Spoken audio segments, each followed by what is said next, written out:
A1. Yeah. And they're doing something with that data. They're Yeah. accumulating. They're finding out how coordinated our kids are. Yeah. They got facial recognition on all That's of what them. the dances are about. They're just trying to find out how coordinated. Imagine. Bro. Wow, every TikTok trend is just a little bit of a little information about our youth. Also, how easily led they are. You could get them to that app. Well, clout All is you the have to do currency. It's clout, but it's Yeah. they have so many things going for them. First of all, it's very easy to get a big following there. It's very easy to get shared. Instantaneous, it You feels. can blow up, Yeah. so that gets people excited about it and they use it. And it's genuinely a really good portal for creativity. Like some people do some interesting shit on there. It's amazing. I almost think it's our fault it's successful because we didn't think of it. Yeah. Like, we need some responsibility here. Like, why is another country coming up with the best form of social media? That's on us. We dominated social. That's Adam Curry's theory. What do you say? Adam Curry doesn't believe it's any different in the way it gathers data than what the American It's social just a media better platforms. distributor of that data. He just thinks that, no, this is just China kicking our ass, Yep. and we want to stop them from doing that. Yeah. That we're not doing things that are that much different than what Yeah. they're doing. I Yeah. don't know if that's true. Well, I don't know. It's just Adam is very smart, though. Yeah, no, I think that there's something to that. It's like you want to win the culture war, and we've done that so well, right? Like we had all these movies, these TV shows that like shared our culture around the world, and that culture was romantic. It's sexy. You go my watch God. fucking Top Gun, you go watch Maverick, and you're just like, oh my God, how amazing is it to be American? How about when Rocky wins with American shorts on? Got American flag shorts on? Best. Away game too. You know what I mean? Like over there running in the Russians are snow. cheering Like, for 'em. yeah. If we can change, you can change. We all change. 30 years later, same fucking problem. Same fucking problem. Bro, I remember when that problem went away. I remember really? when the wall came down, we were so relaxed. It was amazing. Wait, because- take me back to this. So there's All a right, time. see, when I was in high school, Yeah. okay, in the 1980s, I was a freshman in 1981, and back then we were terrified of war with Russia. It was a terrifying fear of a nuclear war with the Soviet Union. and break this down to me. So it's like, is it you're watching the news and is there like fear mongering? Do you believe it? Does it feel less propagandist? 100% there was fear mongering. Look, it's always been, if it bleeds, it leads in the news. You know, we talk about how bad the news is today, but the reality is, like 5 o'clock news, when you get home from work, it was always the worst shit that happened. Double homicide in Brooklyn. Yeah. It's always the worst shit of the day. And also out of perspective, because it's the worst shit out of millions and millions of people, right? But the big one was always Russia. And you would see the Soviet Union, and, you know, you would see their leaders, and you would see their army, and it was terrifying. Yeah. They were the last great communist empire, Yeah. you know, before China, right? Yeah. Before China really blew up militarily. Yeah. Back then, we weren't worried about China. Everybody was worried about the Soviet And Union. you felt fear as a youth. 100%. I And talked to my wife, justified and she's fear. younger than me, and she felt the same thing. And some of my other friends, I asked them, they grew up in different parts of the country, and they were like, oh, yeah, everyone was scared of the fucking Russians, man. Like, there was all those movies like Red Dawn, where the Russians invade, we kick their fucking ass, send them back home. Yeah. You know, that was what everybody was afraid of. And then the wall fell. And so when the wall fell and the Soviet Union collapsed, we have to realize, like, that was a monumental change in the world. Yeah. People relaxed. Yeah. Look, we relaxed. I was like, thank God, there's no more war anymore. So what year is this? What year was the collapse of the wall? What year did they blow? I want to say 89? 90? So then the 90s comes on, and then What year was it, Jamie? 89. Okay, so 90s. So the 90s come along, and no one's worried about war anymore. Yes. Is there a cultural apathy? Because Well, the there's a lot of 90s. bad things were made in the 90s. Some of the worst American cars that have ever existed were made during the 90s. We got real sloppy in the 90s. I look at, like, one of the things I look about with America, like how in tune America is what's their the cars automobiles? like? What's their cars like? So Space Race produces some of the most beautiful cars ever. Space race and psychedelic drugs. So Space Race There's a is direct what? correlation 60s? between yes. So you have all the cars that are coming out. 50s too. 50s, 60s. 63 was when Kennedy says we want to put the first man on the moon. So they're using all that crazy space influence or like spaceship influence on the cars, and there's no restrictions, right? Not much space influence really. I mean, some of these big, like, what is it, the big Cadillacs and stuff like that, they look like a fucking spaceship, they do, right? Yeah, the old ones. And there was no restrictions, right? Like, you didn't have to go, okay, it has to have this much gas mileage. Right, or none of that. You could no just make airbags. whatever the fuck you wanted to make. And then, okay, so that goes away, and then psychedelics are 70s. Well, psychedelics are 60s. Oh, yes. And then in 1970, they passed this sweeping Schedule 1 psychedelic act that makes all those drugs Schedule 1 forbidden drugs. All the drugs that are non-toxic, like psilocybin, like things that your body makes, like dimethyltryptamine, all those things become... That's DMT. Yeah, all those things become Schedule 1. And then automobile design drops off a fucking cliff. That's funny. I mean, drops off a cliff. Funny. It's not totally... I mean, there's a correlation. It's maybe not totally the cause because it coincides with the gas crisis. So there's a gas crisis. Now you have to consider gas mileage in a car. Exactly. That's interesting. That's right. So 70s is what happens? When do we remove the gold standard from the dollar? That's a good question. 73 or something like that? This is good tequila, dude. This is yours? Not bad. Yeah. What's it called? Los Sundays. Dude, it's good, right? Tasty. The repo is crazy. Yeah, it's very tasty. Yeah. I was prepared for some fucking antifreeze. No. That's good. They're legit. But yeah, and then we get, what is it? There's the whole like petrodollar thing that comes out after that where they have to... I'm not aware of all that stuff. I'm not good at that stuff. I think this is just where we make the deal where it's like oil has to be sold in U.S. dollars. And now we have a backing for the dollar when for a while we didn't, right? When we removed that gold standard. Who was it? Nixon that removed the gold standard? 71. But and now we're in that situation right now where most oil is sold in U.S. dollars, and then those countries that decide not to, if we're going to get conspiratorial, those people who have decided maybe they won't sell it in U.S. dollars, they have difficulty staying in power. Yeah. Two ways. That's always been the game plan, right? Yeah.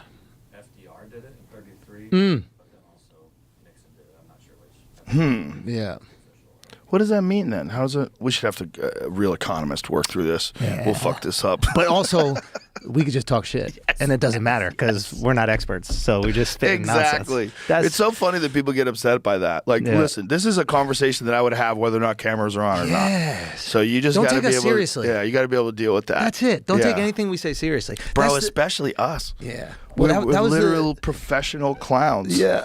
I was messaging you, I think, about after we had Ben Van Kerkwick on the pod, and Uncharted X, the guy who was the pyramid. Yes, and, he's great. He's great, and everybody was like, "Dude, it's so awesome." Shane Gillis's dad showed up to the pod, and I was like, "What?" And I guess they think that he looks like Shane, an older version of Shane. But what I loved about the pyramid conspiracy is that the stakes are so low. Right? There's no pedophilia. Nothing. Nobody's dying. Nothing. It's like, did it happen? Did it not happen? It's just, how old is this civilization? That's it. Is it 4,000? Is it 10,000? But do you know that even with that, because Graham Hancock has a whole series. They call you racist and He's shit calling like him that. racist. I'm not saying that black people didn't still do it. It's just older black people. 100% was black people. Yeah. It was 100% people in Africa. The pyramids were 100% built by people who lived in Africa. Yes. That's it. Yeah. All Graham Hancock is saying is that it's very likely that the entire world experienced a cataclysmic disaster around 11,800, 12,000 years ago, somewhere in that range. Yeah. And it knocked us back into the Stone Age. Dude, but those people who were around before that were probably more sophisticated than we are. We just have a hard time imagining that. Yeah. Because we don't have any evidence of it. And we just don't think that the execution matches up with the technology. If we found some tech that would make sense, I think that we could go, okay, maybe this did happen 4,000 years ago or whatever it is. But so far, the idea of like a chisel and a stone carving all these blocks and then people just dragging them in the sand, I think it seems a little bit There's some real unreasonable. problems with that. Yeah. There's some real problems with the actual physical limitations of the size of these obelisks where they're cutting them in the mountains and they have to move them hundreds of miles. How are you getting them out of the mountains? Like, what are you doing? Yeah. This is like 2,000 tons. Like, what the fuck are you saying? Yeah. You said it, I think I was listening to the pod with you guys and you were like, if I was Elon Musk, I'd just build one. And I get that to a certain extent. I don't know if you could. I really think don't we know if you could. I think we could. Do you know if you cut and place 10 stones a day, Yeah. it would take you 664 years to make the pyramid? That might be wrong. But there's 2,300,000 stones in the Great Pyramid. You need to go, man. I know, I do. You need to go. It was the craziest thing that I've seen that humans have made. Like awe-inspiring. And talking It's to just Ben, brilliant. talking to Randall Carlson, talking to Graham Hancock, Yeah. I more and more think that we just have to use our imagination. Yeah. Because we're thinking of technology only as technology that we've implemented, Yeah. like these microphones and Yeah. cell phones and shit. But it's possible there was a completely different branch of technology, Yeah. and they had figured out something that allowed them to manipulate enormous stones. Yeah. We just haven't figured it out yet. I mean, just think about it like this. Like, imagine there was this cataclysm, right? Within 100 years, like, this idea of Wi-Fi is non-existent to people. not exactly. It's a story that you tell. story. So wait, what do you mean? The Wizardry. internet? Yeah, exactly. It's just absurd. It doesn't exist. You can't hold on to it. Right. So right now we're looking for all these tools that you can hold on to and can build things with, and that makes sense to us. But we can't conceive of this like technology that existed just in the air. Yeah. How would you describe Wi-Fi to some dude that you met in an Amazonian tribe? You wouldn't.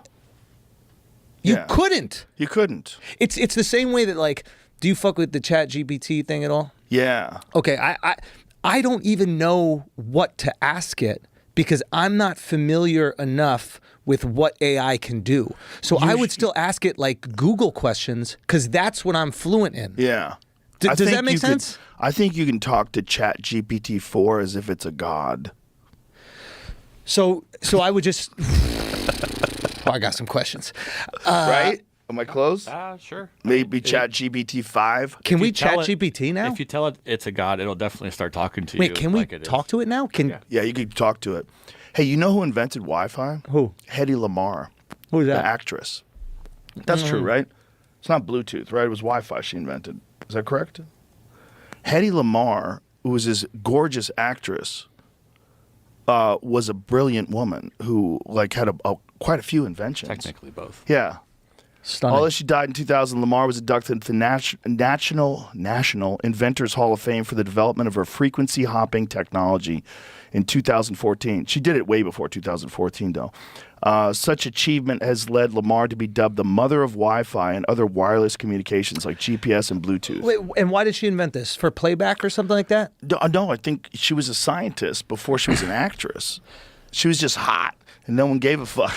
I mean, she is She was stunning. so hot. Yeah, she was so hot. Is that a function of our Do you know age? Leah Lamarr, the stand-up? Yeah, yeah. That's her relative? Relative, yes. Wow. Because I had this bit about Hedy Lamarr in my act. And Leah had to talk to you And about it. Leah came up to me and she goes, I think That's it's her. my grandma. I think it's either her grandmother or her great aunt or Mm. something like that. It's one of those. Mm-hmm. But yeah, that's why. You know, and Leah's beautiful too. It's like, but Hedy Lamarr was a smoke show. Mm-hmm. Yeah. Back when, you know, they were dragging women around by their hair back then. Like this is Really? dark ages. Yeah, that's like slapping women in the movies was standard. Yeah, there was early Bond films Oh, God. were wild, man. You ever see Steve McQueen smack the shit out of, who was it? Ali, who was the woman he did that movie with? Ali Sheedy? Is that who it was? I forget who it was, the actress. But And just there's in a a scene scene where he he's slaps her around. beating her fucking ass. It's horrible. Yeah. Because he's actually hitting her. And Yeah. you could tell, like, she probably didn't know it was coming and she's Yeah. got to be in the moment. Yeah. Ali McGraw. Ali McGraw. McGraw. Yeah. It's horrible to watch, dude. Like but this was like how men behaved. Oh, Like this she- is the woman. This is the actress. Did you watch the what is that show about the making of The Godfather? No, I didn't see that. What was I the know what name? you're talking about, but I didn't. That was brilliant. Okay, yeah. Why is the perspective all fucked I'm up? not sure. The perspective, everyone's all narrow. Everyone has narrow heads and shit. It's too bad. She was a beautiful woman. Give me some volume. Oh, you don't have headphones on. Oh, Yeah, okay. it's It's playing- okay. You don't have it's- to give me. It's actually playing Smack My Bitch Up. This by- is horrible, man. Like he's actually hitting her. Watch this. He's actually hitting her, and he's threatening to punch her in the face. Yeah. And she starts crying, and he hits her again. How Bro, common? this was normal back then. I'm wondering like how common when you were a kid was was it to normal. see like a man hit a woman? I think it was normal. I think for all of human history, it was normal until people started watching it And then going, what the fuck? Yeah, until media came along. Yeah. And you could see, I think people hit their kids. I think people hit their wives. Yeah. I think people hit each other. What was the transition though? Media. So Because people got to see it. yeah. And you just got to see it. You didn't see what the kid did to get hit. Right. You just see the kid getting hit. You're see like, a how kid get could hit. you? Yeah. Yeah. You don't have to hit kids. Yeah. Like, you don't have to hit kids. You would to never teach them discipline. things. Never. You don't have to do that. They want you to love them. Okay, question. They make mistakes. You got to communicate with them. I have a question about that. What about when they are? How do you communicate with a child before he understands verbal commands? And how do you communicate right from wrong? Well, I mean, before they understand verbal commands, you're talking about babies, right? They don't really. I mean, they can't even walk yet. They start My daughter started talking when she was 9 months old. Is that early? Yeah, she's walking then too. She was walking and talking very early. One of my daughters, but the other one was like a year. But what I'm saying is, like, when they're verbal commands or just learning things, like, they're babies. They can't do anything. Yeah. They can't even run away from you. Like, Yeah. they're little tiny babies. So at that age, you're not even toddlers. teaching right from wrong. You're You're just kind of. You are. But you're talking to them. You know, you talk to them with like sweetness, but you always talk. I always try to talk to my children like they are an adult that I respect. Yeah, you're very sweet with the youth. I think it's important. But it's a side of you that I don't know a lot of people see. Like you had your niece at the club the other night, and you were so sweet with her, and it was a cool side to see. The club is just fantastic. Club's man. wild, right? It was so cool. It's a dream, dude. I know, and it's a dream that I didn't even have. I didn't even have that dream. I didn't want to own a club. Yeah, no comic goes into it going, I want to own a club. Yeah. And then you do it, but it was interesting thing. Like I had this weird sensation. I said yesterday about it. It's just like, I'm like proud of you, but I don't mean that in like a, I don't know, patronizing way. Like I'm genuinely proud of you, but there's a specific thing, and I was thinking about this last night when I went back about the club. And you kept talking about like this way of like funneling and nurturing talent. You're like, yeah, these are the comics that are going to come up, and we're going to invest in these like local Texas comics, and then they're going to go do these shows around the world or around the country. And we're going to send, what is it? This is the Mothership. The Mothership presents, and it's in all these comedy clubs around. And I thought of the club, and I did both of the rooms, and the rooms do separate things for comedic growth that is really important. Yeah. That little room teaches intimacy and connection. Yeah. You can't just go up there and say words. Right. You have to connect with them. Yeah. Sometimes in big rooms, you can just say words. And you don't have to connect because the connection is a little bit off. There's a little bit of a filter, so you can perform, which is another thing you have to learn. But the small rooms, which is a lot of the times the New York guys that we get really good at, is like those laughs die quick. So you better tag up that joke. You better punch it up hard. You better make sure you're cooking. There's like a pace that you can kind of build. Yeah. So the small room, they get to learn how to really fucking put your foot on somebody. You know, another thing that comes out of these rooms on the East Coast is the cold weather. Cold weather makes people impatient. They don't want to hear your bullshit. It's freezing outside. They want to go. Jesus fucking Christ. They get inside. Dude, they don't want to be, you'd be lollygagging. Mark was saying that same shit. He's like, if you even think about like music and like rap in New York, bar. Yes. And in the South, it's melodic and easy and chill and beautiful for both reasons. But I thought about this more, and then I did the big room first. And I'm not going to be like, I was concerned about the big room. You were concerned. Because you said to me something about the big room. Murdered. You were like, it was fun, but you said to me, you were like, it's the most honest room. But you're honestly hilarious. Yeah, but so there's no issues. But that word, honest, is usually used when like, let's have an honest conversation. It's never like, you're beautiful. Thing. You know, you know what I mean? Babe, can I be honest with you? You're beautiful. You're gorgeous. Like, you're amazing. That's never, right? So I was like, that's an interesting adjective to use to describe the room. Yeah. And then I went up, and it was awesome.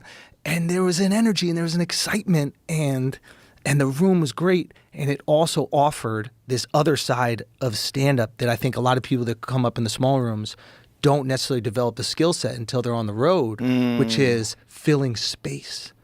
And it was like, you can learn to step on them. And that's how I came up in New York, and just boom, boom, boom, boom, boom. And then you go do 3,000 seats. How are you going to fill that?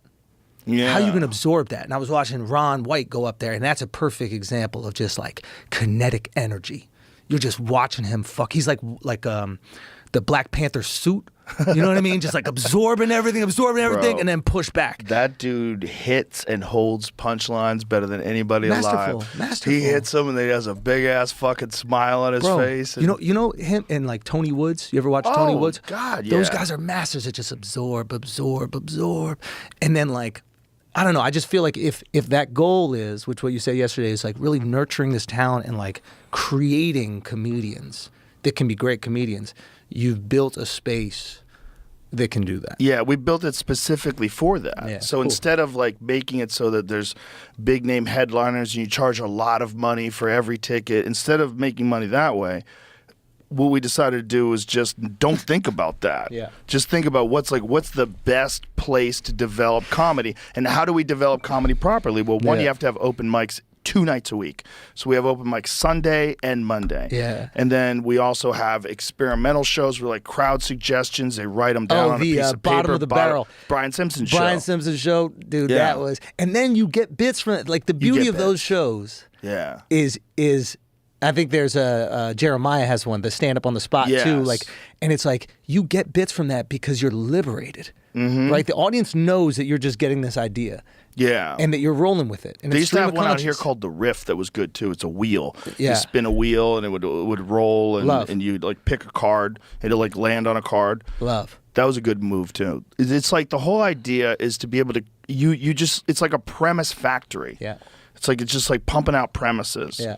And you never fucking know, man. I've had some bits that became like real good bits that I got out of doing those kind of shows. Yeah, I don't want to say the one we were talking about yesterday, so you could develop. But that's gonna be one. Yeah. Like, yeah, there's those feelings sometimes where you say a line, you're like, oh yeah, this is gonna be something. I really want to tell everybody. They'll hear it eventually. fun. It's a good fucking line. Do you want to give it away? No, give it away. No, I give it gotta away. keep that. But it was just, it was just cool, man. There's an energy. Well, for you. everybody is working towards the right thing. Can right? you talk about? I think you're gonna fuck the game up with the pay too. Can we talk about Let's that? not talk about that. We don't need to talk about that. People don't need to know what people getting paid. You are a good man and you care about comedians. It's I'll say that. You I had won't it- say it, Well, thank you but very I much. will say it for you. And you're going to fuck some people up with this shit. Well, the whole idea is just to make the best possible place for stand-ups to perform. What That's Joe's the trying to best say is the possible whole place. idea is for him to make no money. Yeah. It's for comedians to make all the goddamn Well, money. my idea is to make it so that look, my only goal is the club break even. Yeah. I'm like, I don't care if it makes money. I Yeah. make a lot of money. Yeah. I'm Do not you? worried about money. Have- Yeah. have I don't you worry done about okay? money. Yeah. I don't worry about money. Yeah.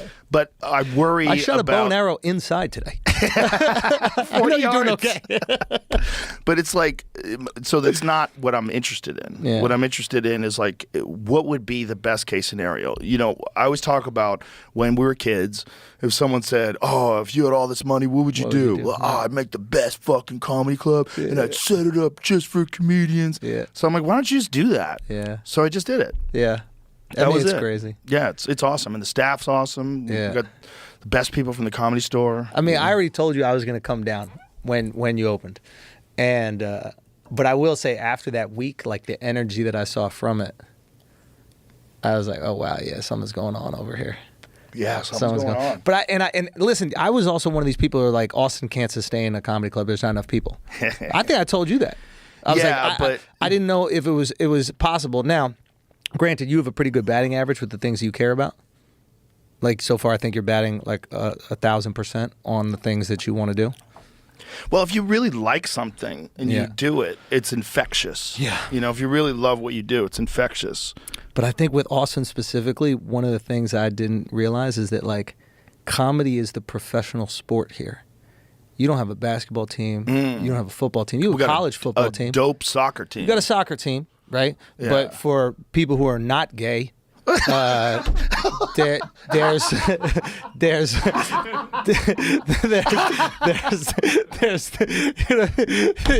Oh, you no. know, run around kicking balls all day. That's fine. But comedy, I feel like, is the professional sport here, and the people who are in that ecosystem have become the professional athletes. Well, for people who are comedy fans, imagine that this happens. Imagine if you're a comedy fan and the whole world shuts down, but Texas doesn't. Yeah. And then people are like looking at Texas like, how are they partying over there? What the fuck's going on over there? And then some people come and visit. And then, you know, maybe some people know people who got sick and got better real quick. And maybe some people start getting skeptical. And maybe some people start saying, well, I haven't been sick in 10 fucking years. Am I the same as some fat guy who smokes cigarettes? Like, what the fuck is going on here? And you get a little upset. And then the government continues to keep you shut down. You go, you know what? I'm going to go look at Texas. And then you fly out here and you convince 12 world-class comedians to move here too. Now, if I was a comedy fan and I was living around here, I'd be like, holy shit, what is happening? That's true. Because that's never happened before. All the scenes in our lifetime and in our predecessors' lifetimes were isolated. There was the Boston scene, which is like a scene that guys would get really good at, but all the good ones would leave. The Burrs and the Nick DiPaolos and the Mees and the Dane Cooks and everybody would leave. You know, Louis C.K., Patrice, you know, they would all, Stephen Wright, they'd all leave, right? But it was an amazing breeding ground. And then there was the New York scene, which is like A scene, and LA scene, which is like A minus. Like New York was generally better quality of because there was comics. no other opportunity for anything else. Yeah, but LA had the occasional Dom Herrera would stop in, but there was only those scenes. San Francisco was always a little shaky. It never really had like a rock solid, big, booming scene. But Austin does now. Like it does, Isn't and that it crazy? didn't before. It was a small scene before. It was a good scene. You know, like some good comics came out of here. Brendan Walsh came out of here. You know, like Hicks, Kinnison. They were in Houston and here. But that was a long time ago. That was the 80s. What do you think it is? Like, all my favorite comics are from Boston, and I've been trying to like understand why that is. Because we grew up in a place where it's cold and no one gives a fuck, and the women are very mean. Dude. No, there's something to that. Like when the women also have a sense of humor, your mediocre sense of humor isn't not good enough. Not good enough. You can't get laid with just regular jokes. The girls are already funny. Scotland's like this. Like all my like aunts and everything. It's like they are ball busters. Like I had to learn comedy as like a defense mechanism because my aunts were ruthless. Ruthless. Just roasting my brother, me, and we were just sitting there like, okay, I got to find a way to like handle this shit. That's funny. But yeah, I've always wondered that with Boston. And I asked a dude once, and I was like, why do you think it is? And he said the same thing. But he also said, like, there's an arrogance to Boston, too. Like, this is where the nation began. Like, there's a, what is that?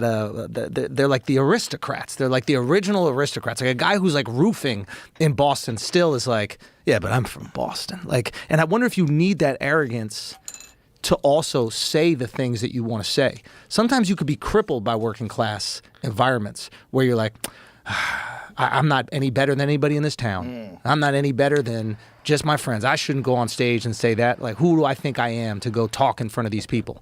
You need a little bit of bravado to even go after it. There's so many variables and so many factors, but one of the factors is you need like a group of guys that are dedicated to comedy and are really getting after it, and they set the bar for everybody else. That was what was happening in Boston. It was Barry Crimmins. I remember Barry Crimmins became my friend, but I was fucking terrified of that dude. Why? Because he was the standard bearer. He would not let any hacks in. He would be angry at you if you were a hack. He was very well versed politically. You couldn't have some bullshit argument conversation with Barry Crimmins. He would destroy you. He was ruthless, and he was really fucking funny. And he was just like, he had great political material, great social material. He was a working class guy. Yeah. And he set the standard. He was the fucking man in Boston. Dude, bro, I was scared of him. I wanted to avoid him. Like, rah! I'd fucking go around because I thought I was an open micer. I sucked. Yeah. And then when Barry Crimmins became my friend and told me he thought it was really funny, I was like, oh. Best day. Oh, thank God. Yeah. Thank God. Because he was the guy. He was like he was smarter than everybody else. That's Barry. He was smarter than everybody else. And he had the highest standard of comedy. He had the highest standard of comedy, and he was a mentor for the rest of the group. So you see guys that pop up like that in comedy, like Keith Robinson is another one. Do you know Oh, Keith? yeah, he's ruthless. And he is Ruthless. He is ruthless. He has the highest standard of comedy. He's absolutely hilarious, and he genuinely loves helping and putting people on. 100%. And it's rare that you get that concoction. He's beautiful. He is, like, I don't know if people even know the stories of him, like, driving fucking Kev up from Philly and driving a bunch of guys up from Philly and being like, hey, you need to come up here. You need to be in New York because people are going to find out about you, and you're fucking great. That's beautiful. And, dude, he's had 2 strokes. I know. And he's funnier. I heard he's hilarious because he's just like going for it. Bro. Because it's like he's dying. He don't get. I wish I could say some of this. I know. I know. some of it. It was in the Bro. Yeah, it was in the Mitzies the other day. Everybody was quoting shit. I was holding my sides. It is Wild. And you can't refute it because he's not just saying wild shit to be wild. He's coming from this place where it's like, I had these strokes. Yeah. Yeah. Dude. And killing. I told him it's funny. I told him I think they stroked you up. Like I think it's like, you know, it's a benefit in a way. Isn't it funny that it's almost like you need something like that to be truly free? Sometimes. I did a theater in Miami once, and Wanda Sykes and Keith were on before me, and they both left me notes. I was waving to them on the way in. They were waving on the way. What's up? What's up? They both left me notes. Wanda was the sweetest, nicest note. Yeah. It was great to see you. I hope you have a great set. You know, much love. Yeah. Keith Robinson says, I hope you have the worst set of your fucking life. I hope you bomb in front of your stupid fans.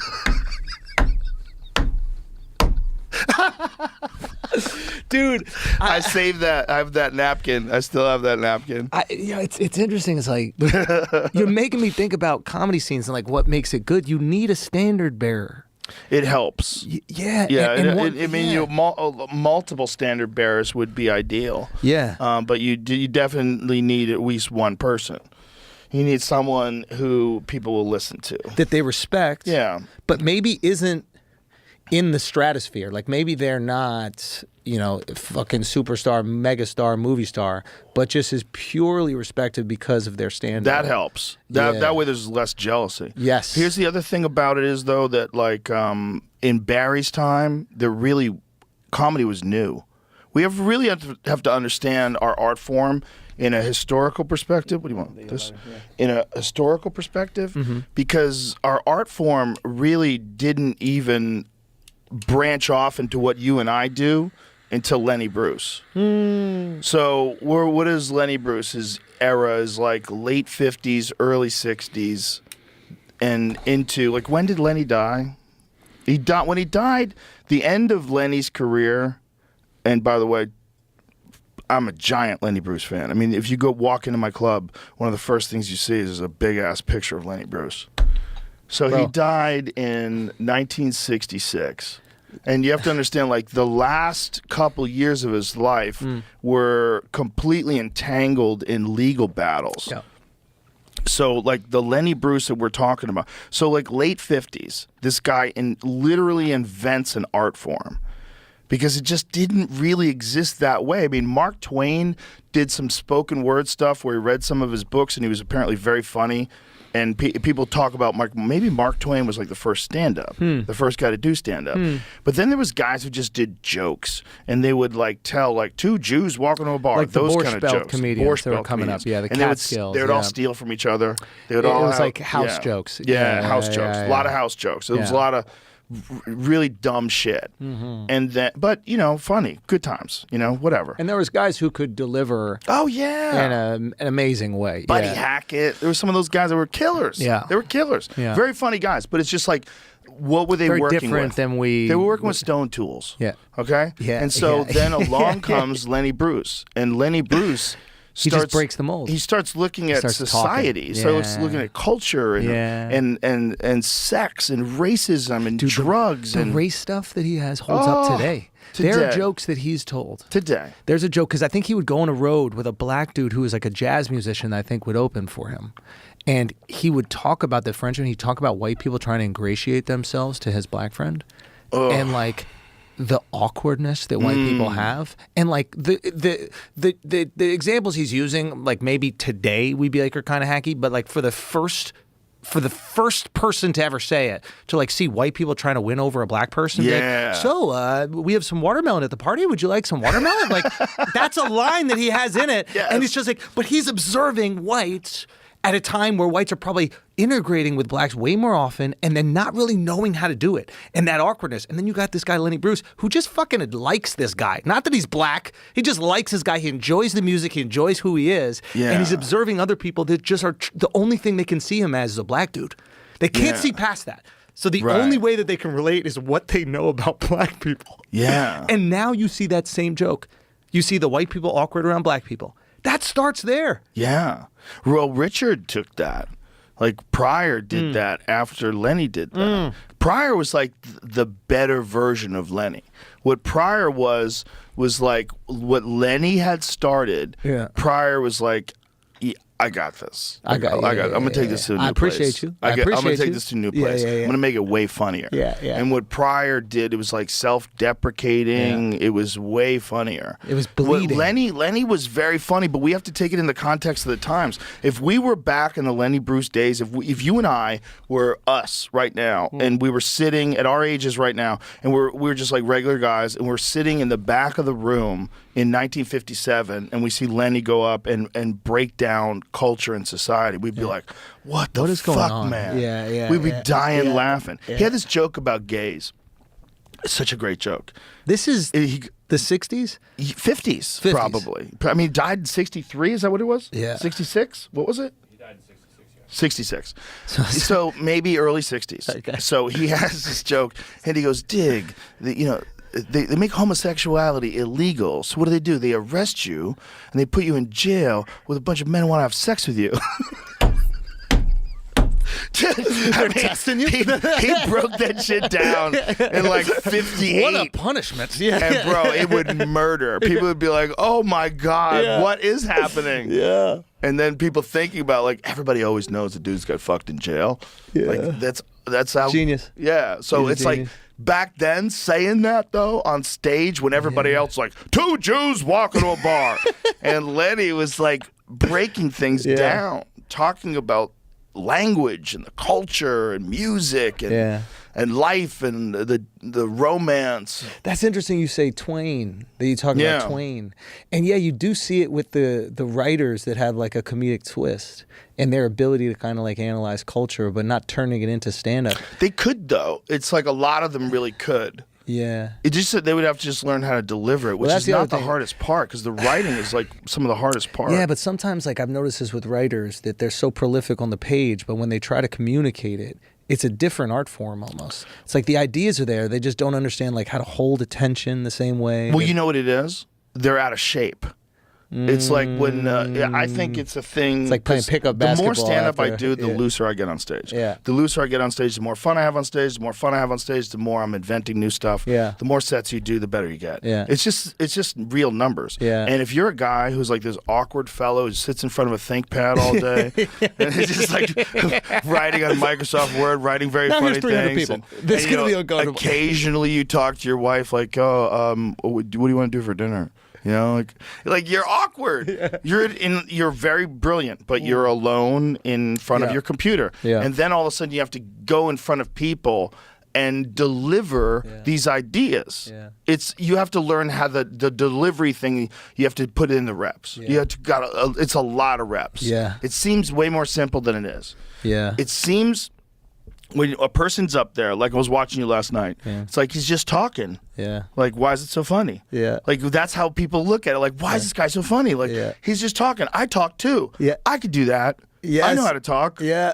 But they don't understand. They don't understand it. Like you're just doing this magic show for them, Yeah, and yeah. they think it's just talking. Isn't that wild that like it doesn't start as just talking, and ideally we can break it down to the point where that's what it feels like. Yeah. Like it starts in our head. There's like a premise, and there's a line, or there's a statement, or there's like I'm thinking of that joke that we won't say that you have, and it's just like that's just a statement. That's a feeling, you know. I was talking to my boy Mark, and I was just like, let's just like riff, but don't tell me a single joke. Tell me what you feel. Tell me what is causing anxiety or anger. Don't try to make me laugh. Just tell me what you feel. And every time, that is the joke. Yeah. The punchlines will come and they'll insert themselves. But that you're not going, how can I make this situation funny? That is how you fucking feel. And that's why we laughed at it. That's why you'll say it in front of a group of comics and we all laugh. Not because you're trying to misdirect us, not because you're trying to trick us. That's how you feel. And we're all going, yeah, Joe kind of does feel like that. I might feel like that a little bit. Depends on the lady. Now you're giving it away. But yeah, that's, I don't know, that's to me like, that's the beauty of like a great joke or like a great premise is the one where it's like you almost stumble into it. Yeah. You're like emotionally engaged in it so much you're not even trying. You almost have to laugh. think of it like musical notes. Like there's all kinds of musical notes. They're all good. Yeah. But they just serve different purposes. And to make a great song, you got to put them all together where it flows. And that's like part of what we're doing too. Yeah. It's like you're going to have those jokes. It's like that's how you feel. Yeah. And then you're going to have some jokes where you take people down a left turn like, whoops. Yeah. And what about that? Yeah. And they're like, ah! Yeah. You know, like that's a part of it too. It's like there's a lot of stuff going on when you're doing comedy. I almost think I memorize. Like people go, how do you memorize all the words? And it's like, I don't think I memorize the words. I think I memorize the song. Yeah, how it sounds. Yeah, and like how it feels and the rhythm of it. And I think that's why like sometimes when you like adjust to different room sizes, like your rhythm can get off and you go, oh, I forgot that section. Yeah, because the song is different. Yeah. The song is slower, the song is faster. But I memorized the song in this, was it pace or syncopation or whatever it is, this rhythm. Now it's a different rhythm. I need to memorize it in this different rhythm. Yeah. Arena timing. That's a perfect real example. thing. Well, I've never done arenas, but like... Well, I want you to. Yeah, We'll do them together. Let's do it. Let's fucking go. Yeah, I mean, Andrew. what a crazy... Let's go. That Let's would be do a it. crazy... Let's that would be fucking crazy. go. Come on, man. We'll have... So what happens? Is We'll have it some fun. slowed? Is There's it so like, many people. So do you find yourself like some punchlines you have to hang on to for a little bit. Interesting. But also like facial expressions are bigger, you know, and then there's giant screens everywhere where your face is, where people could see it, and we're all together. And when you're in the round is the shit. Are you because actively it's turning? intimate. Yeah. So you're going, okay, I face this way a lot. Let me give energy. No. Just go. It just flows. Just go. No thinking like that. But it's just like you're in the round, so it's actually intimate. Yeah. It's like as intimate as you can get, like 16,000 people stuffed in together. Yeah. Because they're all looking at the people that are on the other side, and we're all together. It's not like a wall and a stage. Yeah. It's way more intimate. Yeah. It's like double intimate because you're surrounded. It feels good. It's fun. It's my favorite way to do shows. Really? Yes. My favorite way. Yeah. Huh. It's my favorite way. Huh. I mean, you can't do 16,000 people all the time. It's not good for your comedy. Right. What happens is you're not going to invent new lines. You're going to stick to your script. Yeah. You're going to stick to the bits. There's too many people. Yeah.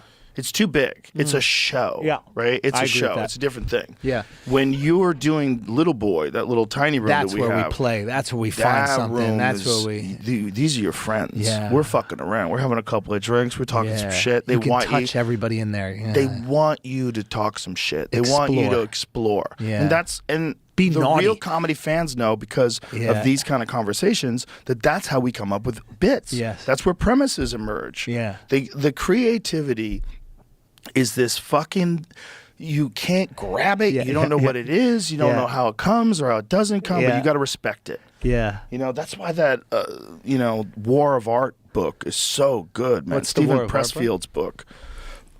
Stephen Pressfield, he's been on the podcast a couple of times. He wrote this book called The War of Art. And it's all about resistance and how resistance keeps you from achieving your best possible self. It's like your ego and your fears, and it's all combined, and it creates procrastination. Yeah. And he gives you the tools in this book to try to be a professional, to realize like a professional shows up and a professional works. Yeah. Like, and this is what we do. And Yeah. if you put yourself on that schedule, the muse will come to you. And those ideas will enter into your mind. So it's just putting in the work every single day. You have to respect it. You can't just think it's a gift you get whenever you want to go and access it. Bro, that's like a lesson I learned with this, trying to write new stuff since I put out the last special. I was telling you this. It's like really hard. It's like really hard for me. And I hadn't experienced that before in stand-up. But I was just, I just didn't want to like do a different version of jokes I'd already done. Right. And I feel like sometimes that happens. Like, it's not necessarily bad. Like, but I've done it for sure. But I just really wanted the comedy to reflect what I'd gone through in life and how I'd changed in life. And that was fucking hard, man, to like sit there, think, develop new ways to attack these things that I haven't experienced before. Yeah, your stand-up is basically like a snapshot of who you are in that moment. At that year. But like if I look at a special that I did from like 2009, I'm a very different person. Mm-hmm. If I look at a special I did from 2016, I'm a very different person. Yeah.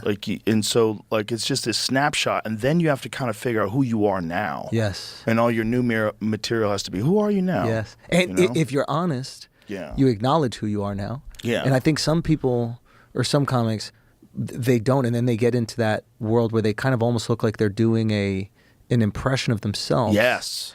And the audience can tell. 100%. And maybe they don't know consciously what's happening, but they can feel it. Like, they don't feel like you're connecting with them. Yeah, they don't feel, because they're like, oh, you're doing this version. And I always valued, Patrice was always kind of like my North Star, and I always valued like the authenticity. Like, what is the thing? Like, how do I fucking feel? And there was so much transition. Like, I did so many bits early on about like chicks being annoying, and then like I got an amazing wife that I love, and I'm like, they ain't that annoying. You know what I mean? Like you get a coffee in the morning, like there's always snacks in the pantry, like it's not that annoying, right? Like, so I'm like, I have to be pure about what I'm going through, and that was tricky, man. It like really feels good to be at a point where like, okay, now I got some stuff that I'm like excited about, that I want to talk about, and I feel hungry. But for a while, it was hard, man. What is your writing process like? Now I've become way more diligent. So like, before I would just go up and riff on stage, and now it's harder for me to get up. I make sure I go 3 nights a week, and I got to do at least 4 spots each of those nights. So I can get to about 12, which I think is like a good amount of time to kind of like go. And then off nights, I have to also work.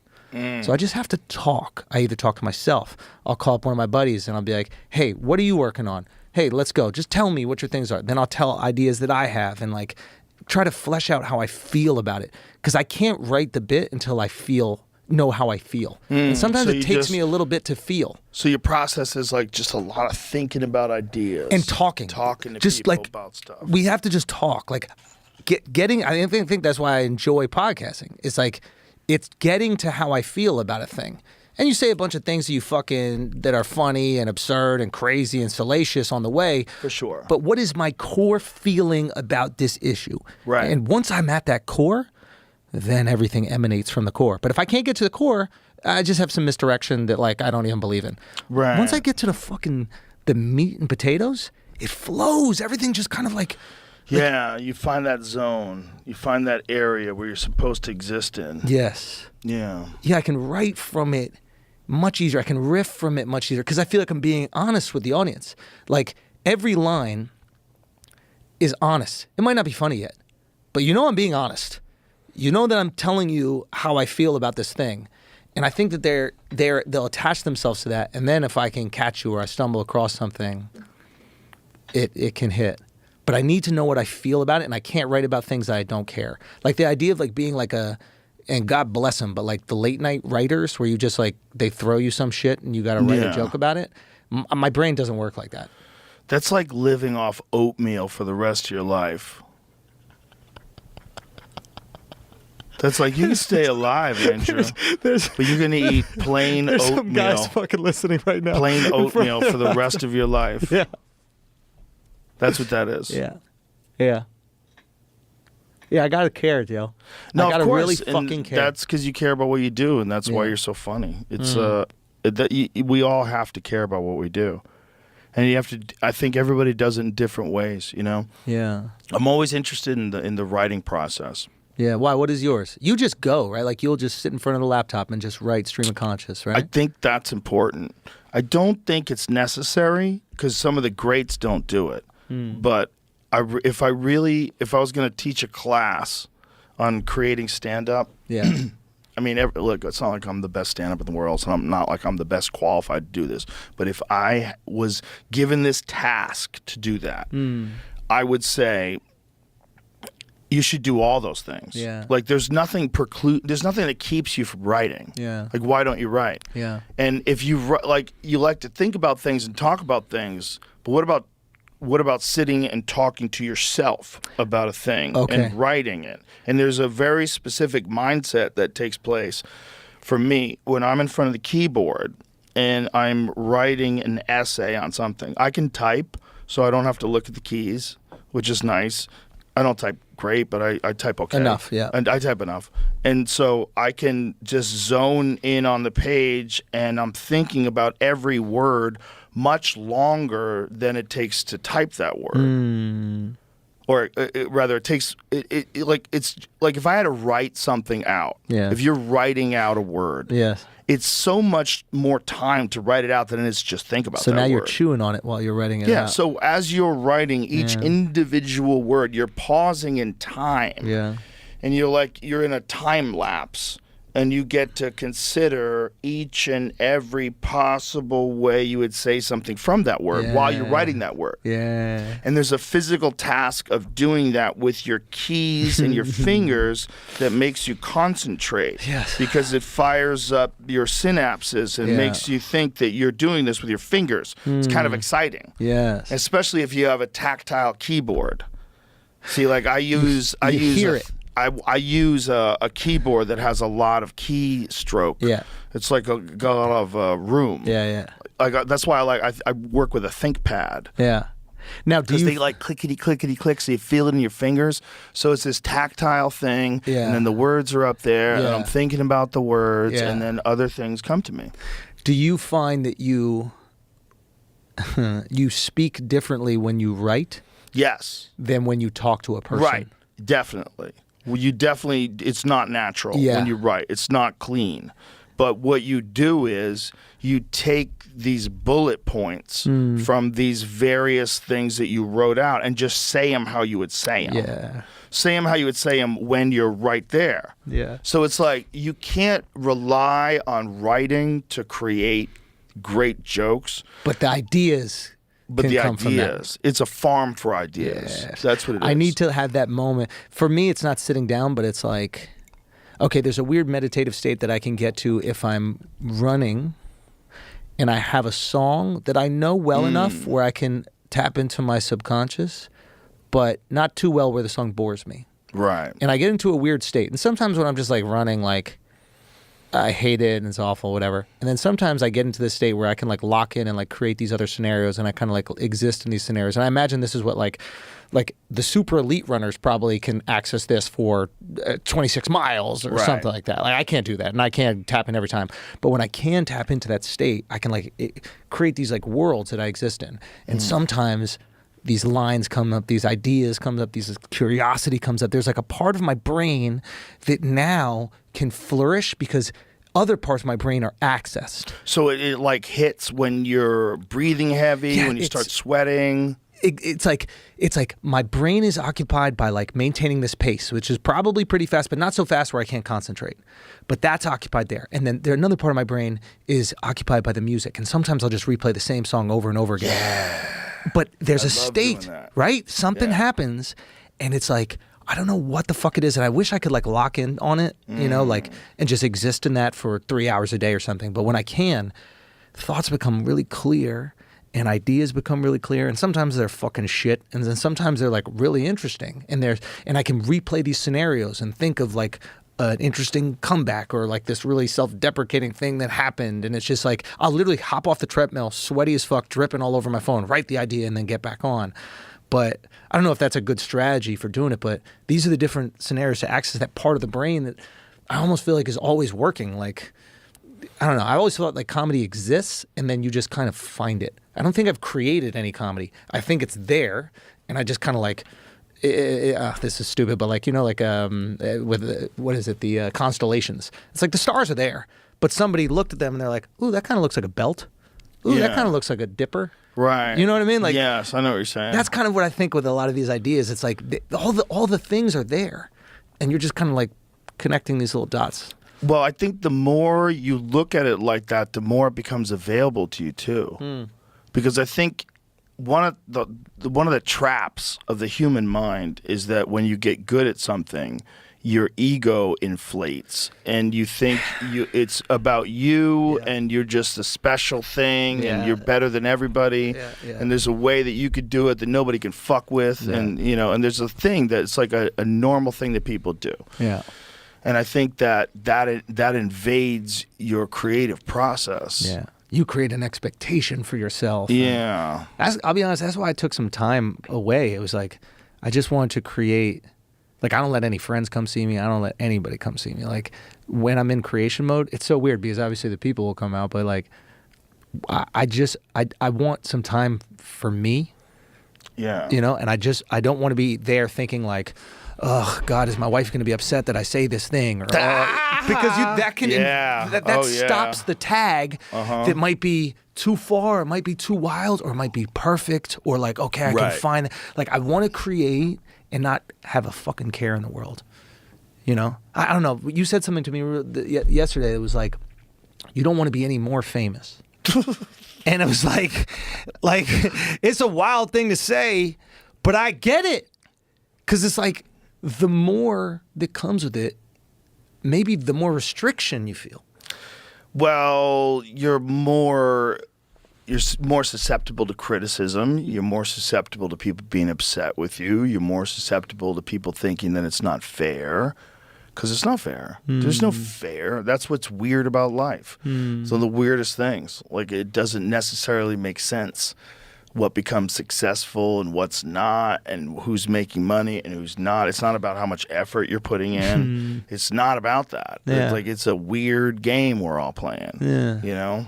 And the more successful you get, and they're like, would you want to be the richest guy in the world? Like, what the fuck is that? Is he living any better than number 39? They leave 39 alone. 39's probably worth $5 billion. That dude's chilling. What do they say about They don't say jack shit about that guy. That guy's eating filet mignon and drinking Dom Perignon. Same jets. Yeah. Same hotels. Having a great ass time. Great time. Same Instagram models. Exactly the same shit. Like, with no scrutiny. Nothing's different. Same pure cocaine straight out of Colombia. Like, they're flaking it off with razor blades, like the purest fucking brick cocaine, the shit that fucking Peter Frampton used to snort in the 70s. Peter, I don't know if you did coke. I'm sorry. I should have said somebody else. You did. Who'd be a good reference? You did. He might have. You did. Who'd be a good shit. reference? Who definitely snorted coke in the 70s? In the 70s? Fucking John Travolta. Oh, yeah. He must have. Off of some guy's back. Whoa! It was a massage. It was a massage. Snorting coke and getting massages. I tried coke once. Yeah? And it lives up to the hype. Does it? Bro. Have you ever done coke? No, I have not. The singer-songwriter's career of intense highs and devastating deceptions is explored in a revealing new memoir. Peter Frampton, I was kept high. If I needed cocaine, he made sure I had it. Hey, bitch, that's your fault. Yeah. I don't like that. Oh, I don't like that kind of talk. He forced me. I don't like that kind of talk. I Breathe was out of your kept mouth. high. No. Unless they were holding you down and making you snort it off that stripper's tits, then there's no fucking way that you could say that they did that to you, sir. Yeah. right? Yeah, I wonder if they got to look back and like they don't want to take responsibility for what they did.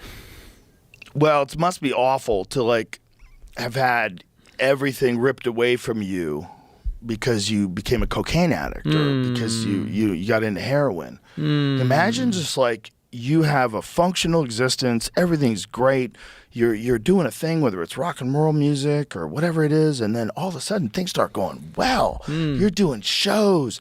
And you just like to get high, and you're just getting high a lot, and you're just like doing shit like I need a bump before I go up, and wow. And next thing you know, you're getting high every night, and you're just wrecked, and your immune system is wrecked, and your body's wrecked, and you're always like implementing chemicals. It's always alcohol to sleep, and maybe Ambien and cocaine to wake up. And, you know, you're living 3-4 years to every 1 year.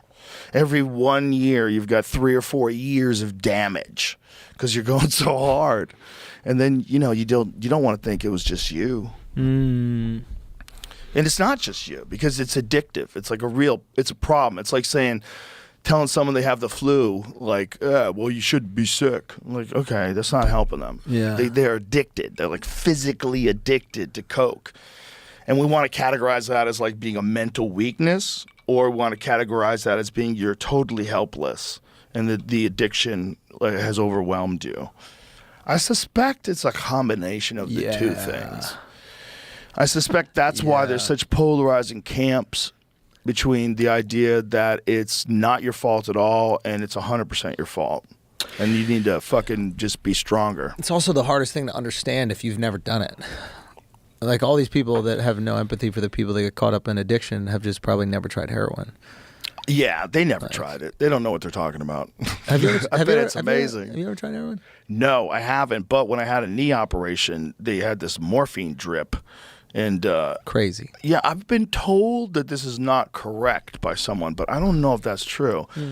They said when I was in the operation, so I got an ACL reconstruction in 1993 or some shit. The old surgery. Bro, they open you up like a fish. Yeah. And they take a piece of your shin bone and a piece of your kneecap and a strip of your patella tendon.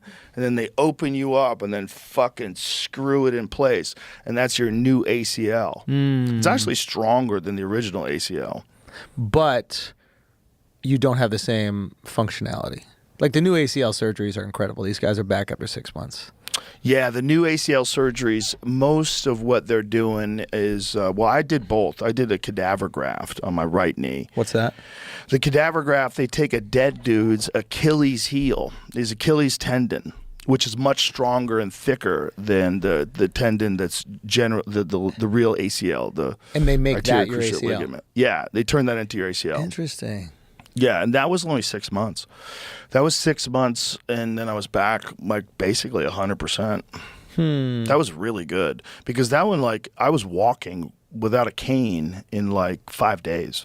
After an ACL surgery. Yeah, it was crazy. It was so much less invasive, that one, to get the cadaver one. The other one is so invasive because, like, they have to cut you. It's a big slice. Yeah. They have to open you up and screw it in and screw it in and then check to see if it's good. Yeah. You know, but it is your tendon that they're cutting. But the cadaver one, what happens is it becomes a scaffolding, and your body proliferates the scaffolding of the dead dude's heel. What does that mean? It starts Achilles to tendon. eat it up or something? No, it changes it.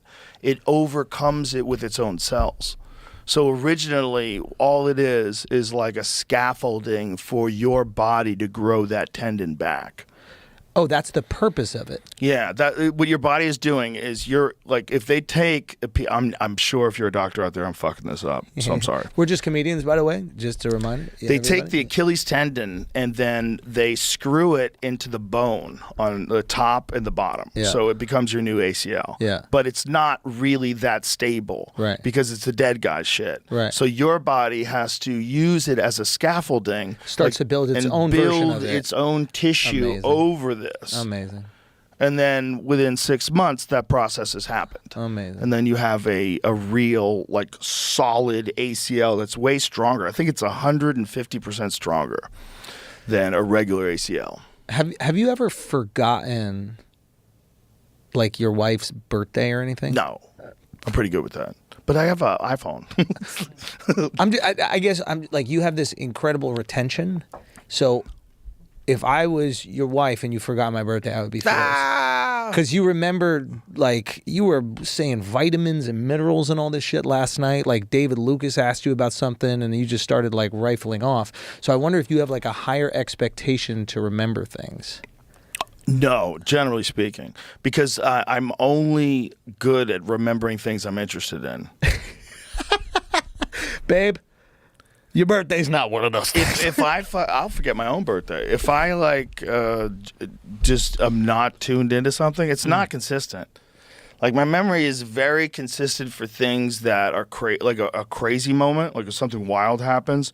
I just have like a snapshot of it. It's very weird. When people tell me something that's fascinating, it becomes embedded. Like if I'm talking to Graham Hancock or Randall Carlson, they blow my mind with some shit. Yeah. If I talk to like physicists who like intrigue me with these theories about everything, but if someone's just talking to me about like some fucking stupid thing that we might do next week, I forget about it immediately. Done, gone, doesn't matter. Like unless it's a real thing, like tell me when it's a real thing. Yeah. Because you know how people are. People are flaky. I don't remember shit. Like you said you were gonna go. I go, okay, I'll go. I don't want to fucking remember that. Yeah. Like how do you not remember that? Because it's just we're gonna go to dinner. It's not like how does the Hadron Collider create the Higgs boson particle? Yeah. Most people would be like, yeah, dinner's easier to remember. Yeah. And you'd be like, well, yeah, they just throw it's in fucking Lucerne. You only have so much room. That's what it is. It's not even that people are stupid. It's like people only, like when you think of a person as stupid, a lot of times stupid people are good at things. So why is he good at that thing but not good at things that prove you're smart? Because oftentimes it's like, what are you concentrating on? Like if you're concentrating on a very particular thing, and you suck at it, well then you might be dumb. But if you're trying to concentrate on all things, you're going to be stupid at something. Yeah. I thought about that as I got older, and I'm like, am I just taking in more meaningless bullshit?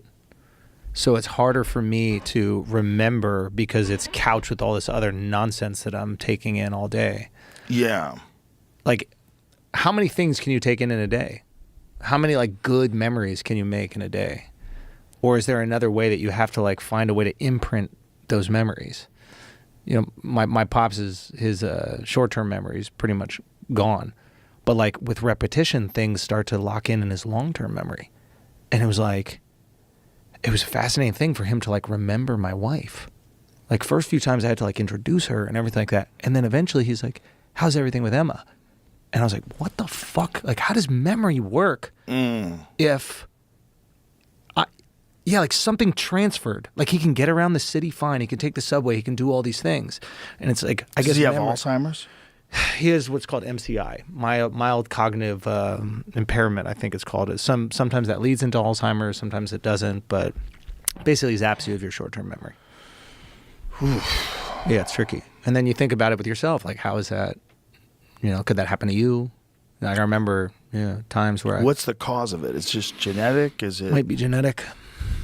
Who knows? I think we'll look into a lot of like these drugs that people have taken for depression and other things, and maybe who knows in 50 years from now we'll go, wow, that had some other side effects that could be bad. Isn't it fascinating if you were objective about this and you looked at human beings? You would look at human beings. I know we think of ourselves as very different than any other system because we're humans. We don't even really think of ourselves as being a part of wildlife, right? Kind of interesting. We call wildlife, and we call, we have life. We're not wild. We have. Go to Florida. Yeah, there's us, and then there's wildlife. Yeah, it's very interesting. Yeah. But human beings are very similar to cars. We're very similar to, if you looked at the amount of automobiles that exist, there's automobiles that are notoriously durable and reliable. There's like Toyota Land Cruisers. Corolla. Yeah, I was about to say, Corolla. Corolla you had for Toyotas. 20 years. Yeah. Bro, you get a Toyota, that motherfucker's never going to Dude, break. we had one as a kid. Yeah. Every Toyota I've ever had just lasts and Yeah. lasts Yeah. and lasts. Yeah. They're so durable. Their goal, a friend of mine was just telling me this. Oh, Phil was telling me this, that their goal is to last for 30 years in a third world country. Amazing. Like, nobody builds a car like that. And it's true, because when you see what the Taliban uses. Yes. Land Cruisers. Yeah. And then there's Range Rovers. You get 5, 10. And then there's, a 1990 Chevy Malibu. It's a piece How long does that last? Piece of shit. It is, yeah. And that's It's the cop piece- car, right? It's a piece of shit. Yeah, I but think the cop car was the Impala. oh, the Impala. Yeah. Why is that? Like, that's But another then thing. there's like a 2023 Corvette. You're like, damn. That's a great car. Yeah. It's like there's different kinds of cars. But is that a and there's choice? different kind. Nah. No, not- I mean by not- the manufacturer. Are they going like, if we make a car that's good for 30 years, people will keep it for 30 years. If we make a car that's good for 10, they re-up after 10. It's a good question. Like, why did they do it the way they did it? Right? Because sensibly, like a car from I have a car that I love that's from 2007. It's almost 20 years old. Like, you would think that you would need to get another car to enjoy, but you really don't. Like, are you a fucking race car driver? Yeah, Like, yeah. what are you doing? Like, why are you driving to go so fast? Are you just enjoying what a car feels like to drive? That's what you should be doing. Yeah. So it's like, why does everybody need to get new ones all the time? Well, we're kind of programmed to think that if you're successful, that's what you do. If you're successful, you don't roll around a 2008 Mercedes. What is that piece of shit? Yeah, but what now- are those stupid fucking headlights and Yeah. actual key to start the engine? Actual key. Yeah, God where's forbid. yeah, what the fuck are you doing? You turning the key to start the engine? What are you, a peasant? Right? It's like, what is it? Give it a second. Let it warm up. Yeah. Fucking stupid asshole. Press the button. Get a real car. If you're doing well, you get a real car. And If it's a you trap like we the play car, ourselves. though, that's the thing. Like, Yeah. there are people that don't care about cars. Right. And getting a car to impress other people when you don't care about cars is such a waste of money. Right. But if you love the cars, Yeah. then spend your money, have some fun. Yeah. There's a reason why like a Range Rover costs $190,000 or whatever it is. How Why much is do those that? cost? Yeah, around there, depending what it Because when you is. drive them, they're awesome. Yeah. I rented one in Salt Lake City. I'm like, Yeah. oh. Yeah. It's like a giant tank of opulence. Yeah. Like, oh. Yeah, it is beautiful. You feel like the world's okay. Yeah. The world's okay. Yeah. Like every bump is kind of smooth. The sound system's amazing. Yeah. Bluetooth synced up like that. Done. Yeah. Listening to my tunes. Yeah. Just driving around Park City. But will break down. It perhaps won't be as robust as the Land Cruiser. Or as resilient as a Toyota. Yeah. But you're not paying for resilience. That's the thing. Is like, if you're getting a Range Rover, stop acting like this is your 30-year car. Like, you're choosing to buy a $200,000 Right. SUV because you're not going to be driving along the fucking pyramids in it. Right? Like, Yeah. like, let's be honest about what's going on here. You're in stop-and-go Yeah. traffic. Like, Right. it's You're going to in- break you're down. in Beverly Hills. What do you expect is going on here? Tim Dillon has one of those things.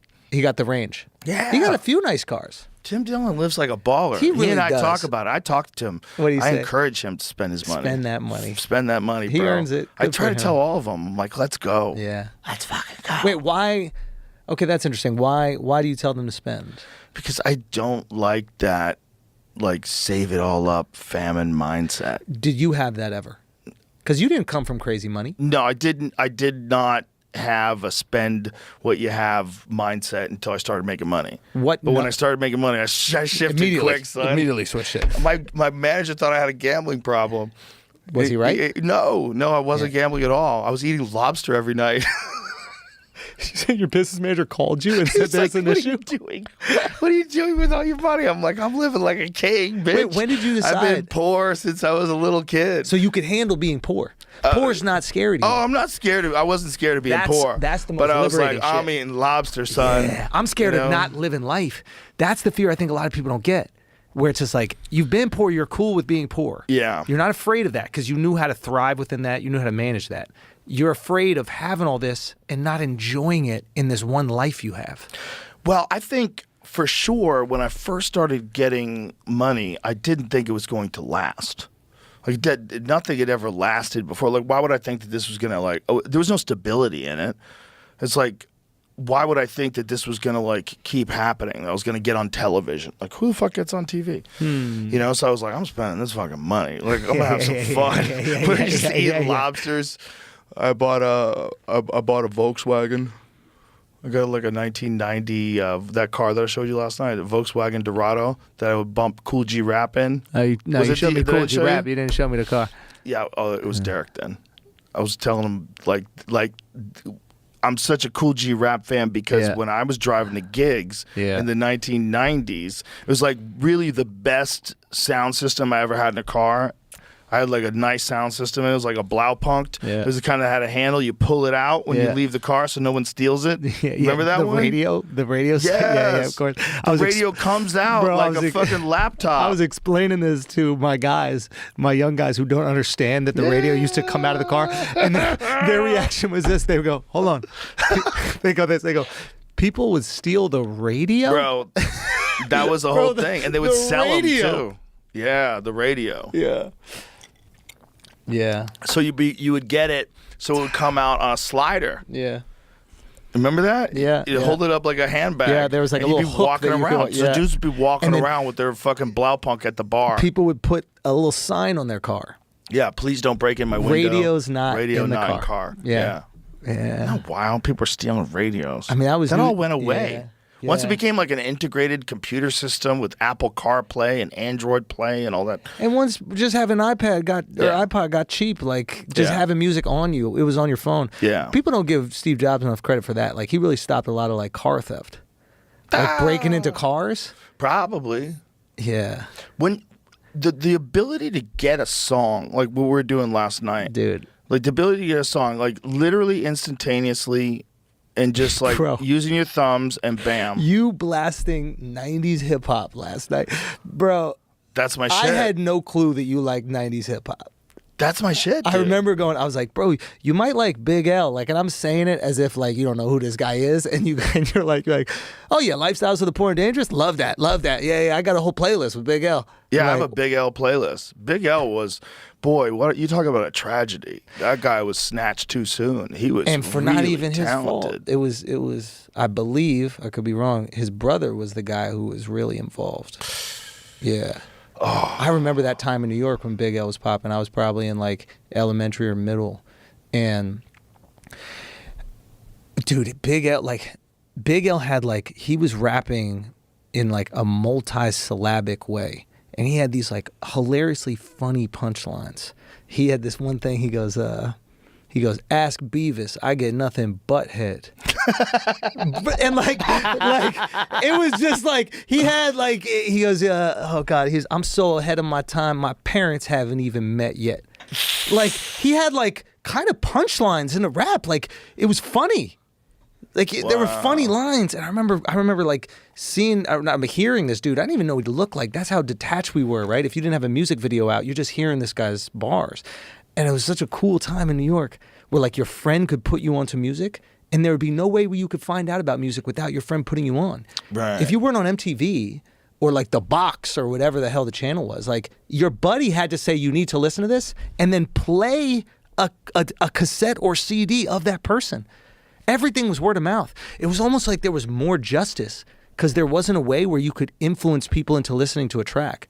Like, yeah, I guess for sure, like top 100, whatever on the radio. But if it wasn't on the radio, indie shit was literally, I'm going to tell you about this guy you need to hear about. And then you're going to go to Tower Records and you're going to buy that fucking album. Well, dudes would try to sell their cassettes on the streets They in still New do York. that shit. And it's like, fam, nobody is a CD player. Like, you need to chill out. Like, step it up. Like, give me a link. Do they even make cars with CD players anymore? Nah, it's done. But they just do that because, like, How Swedish quick did people. that change? Yeah. I mean, That changed so quick. dude, I remember it. I remember That being in high changed school. so quick. Yeah, with the, what is it called? CP, what is it? What were those players? CP4 players or some shit? MP3 players. Bro. I mean, it's just, I wonder if we're living in the craziest change. Like, what can you, what can you compare our change with the internet to? Is it industrial revolution? Like, what piece of technology changed society in the way that the internet has changed us in our lifetime? I don't think there's anything that's comparable because I think everything is kind of exponential. I think everything that gets invented builds on other things that get invented. More things get invented because of it. And then it reaches this crazy point where we're at now where you have this computer program that seems to be the most intelligent being that's ever existed. It seems to be able to answer questions about anything. So then the question becomes, when does it have questions of its own? That's the real question. When does this thing just decide, like, what are you guys doing? What are you doing? This fucking culture you have is nonsense. You have a dead man and a dunce running the greatest military the world has ever known, and everybody just like dances around and pretends everything's fine, and as long as we have a guy with a beard wearing a dress. Bro, imagine ChatGPT came out during COVID and was like, I think most people will be all right. Yeah. Like, imagine AI steps in and interferes with narrative and agenda. Yeah. Ooh, that's dangerous. It's very dangerous because it's already doing it. If there's questions that you ask ChatGPT to do, and it'll do it. Like, it'll mock a bunch of different religious figures, but it will not mock Muhammad. Because ChatGPT knows. ChatGPT wouldn't write a joke in the style of Shane Gillis. 'Cause No. It said, yeah, it didn't want to. It's something about It didn't want to be some funny. of his materials was offensive or something like that.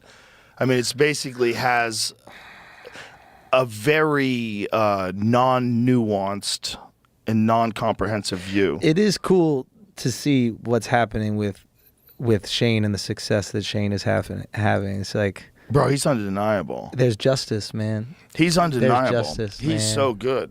However good he was back then when SNL got canceled him, he's on another Rocket level ship, now. yeah. He's on another It's level. just, it's one of those things. It's like, that's why I love the internet. That's why, I mean, we could talk about TikTok and we could talk about all these other things, but there are these amazing success stories that come from it. Yeah. And they make me have a positive attitude towards it. Yeah. You know, because without an outlet for him to express himself and like just do great comedy and just be hilarious, Right. people would just fall in line with the narrative that existed. Imagine if we're talking about a time, well, obviously this kind of came about because of podcasts, right? So it's hard to imagine that. But if it was less access, say if podcasts weren't the way they are now, there could be a moment where that's the end of his life. Isn't that crazy? Yeah, like if Isn't this that is like crazy? 1985 and they put that all over the news and it was this thing, and Look at Lenny.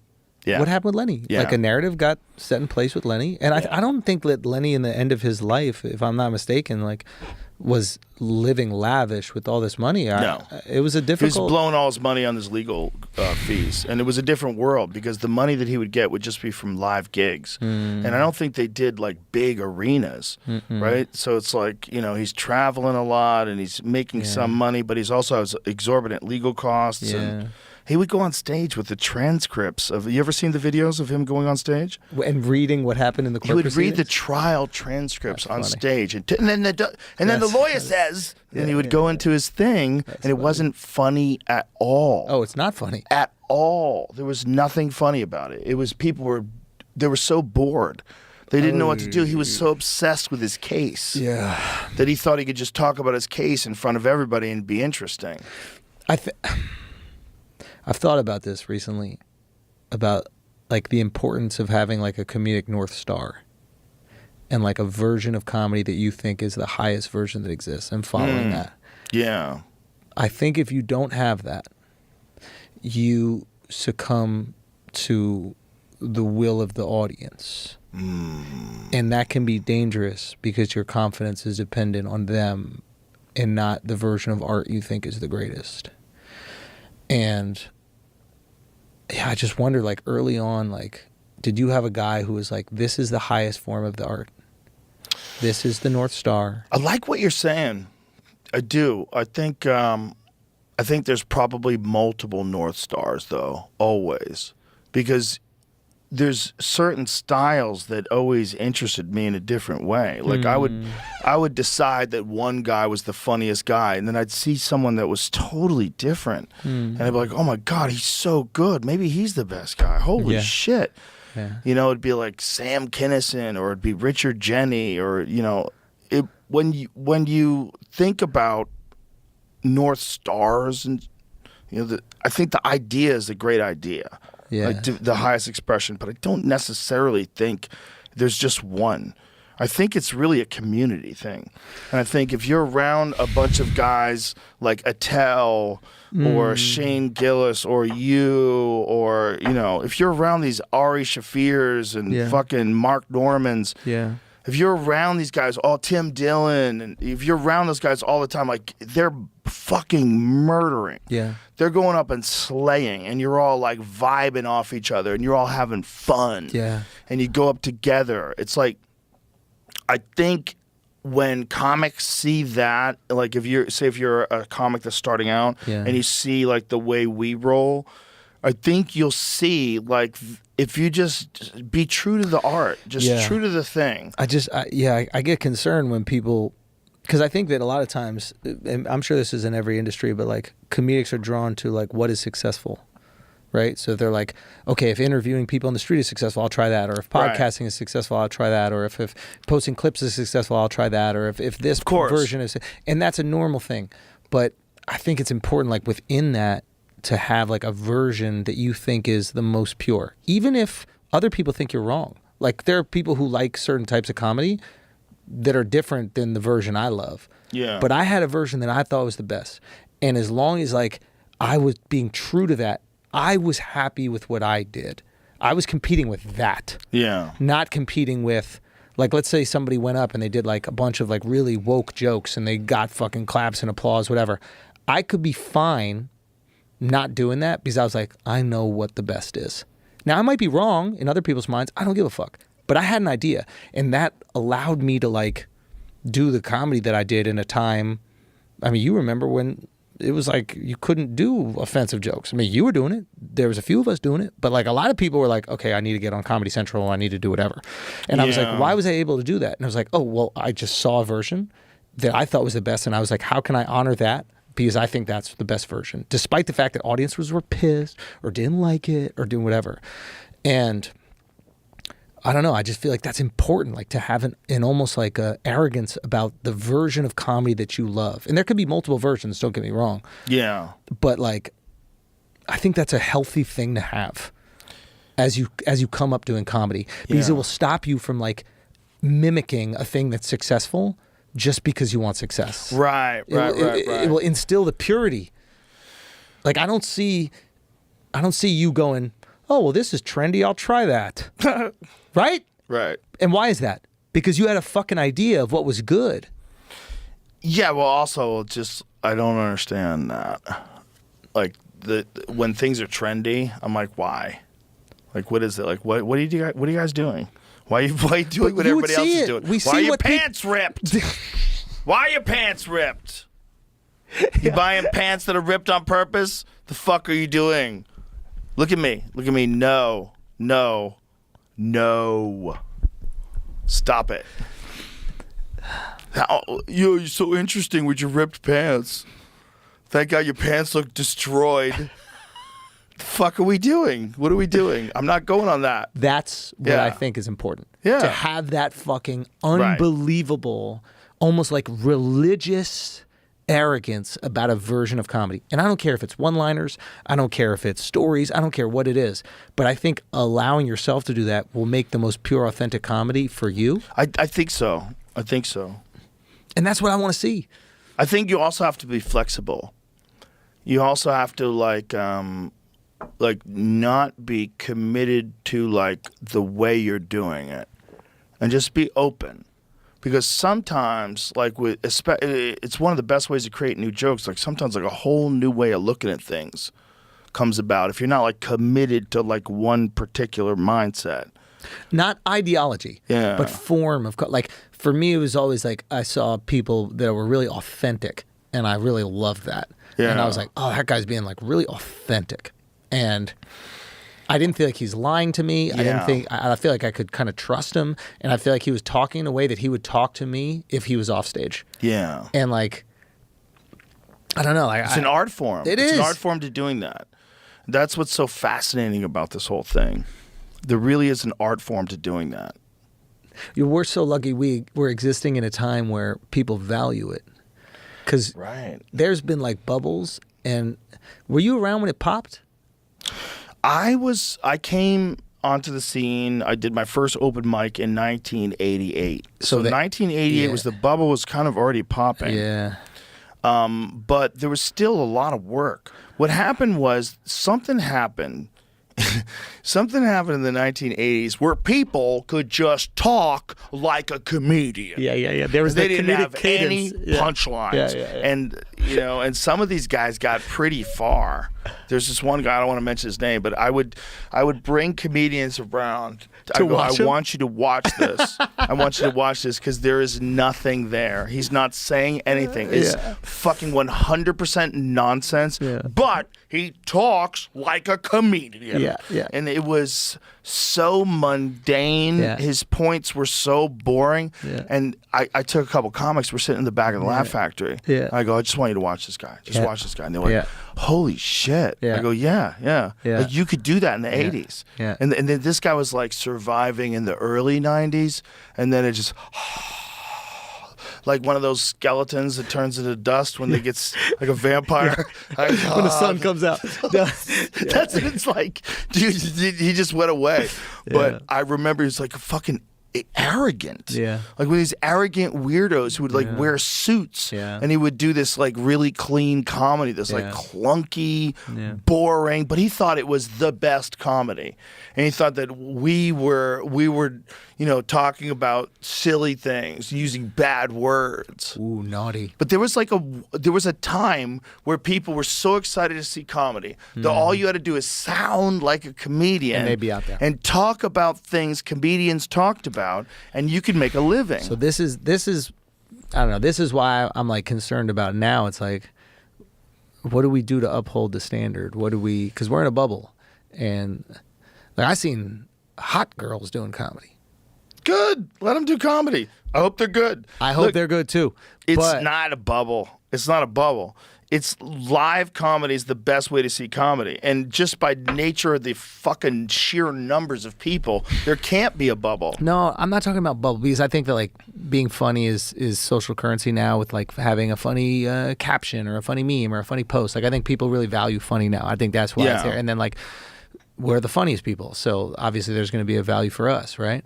But I do think that like more people will want to try, and I wish everybody tried stand up so they knew, what it was. Yeah. But I do think that it's important that like what we were saying earlier about like a club or a scene, like how do we hold that? What is the standard, and how do we maintain that standard? Because maintaining that standard is what maintains that scene and maintains that expectation, even for the audience. Yeah. And yeah, I don't know. I'm curious. Like, what do you think about that? Well, it's an individual's choice. And then it's a community's choice in terms of like, if you're in a group of comics and one person starts doing something that sucks, or they start doing something that like really bums out the audience, or maybe they're doing a premise that's not that original. Yeah. Like if that happens, that is a giant problem. Yeah. That's like a bunch of cells encountering a virus. That's like, whoa. You can't let What that is that? virus proliferate. What is that? Yeah. What is that? Like, and occasionally people will go crazy. This is also part of the problem of being a comedian.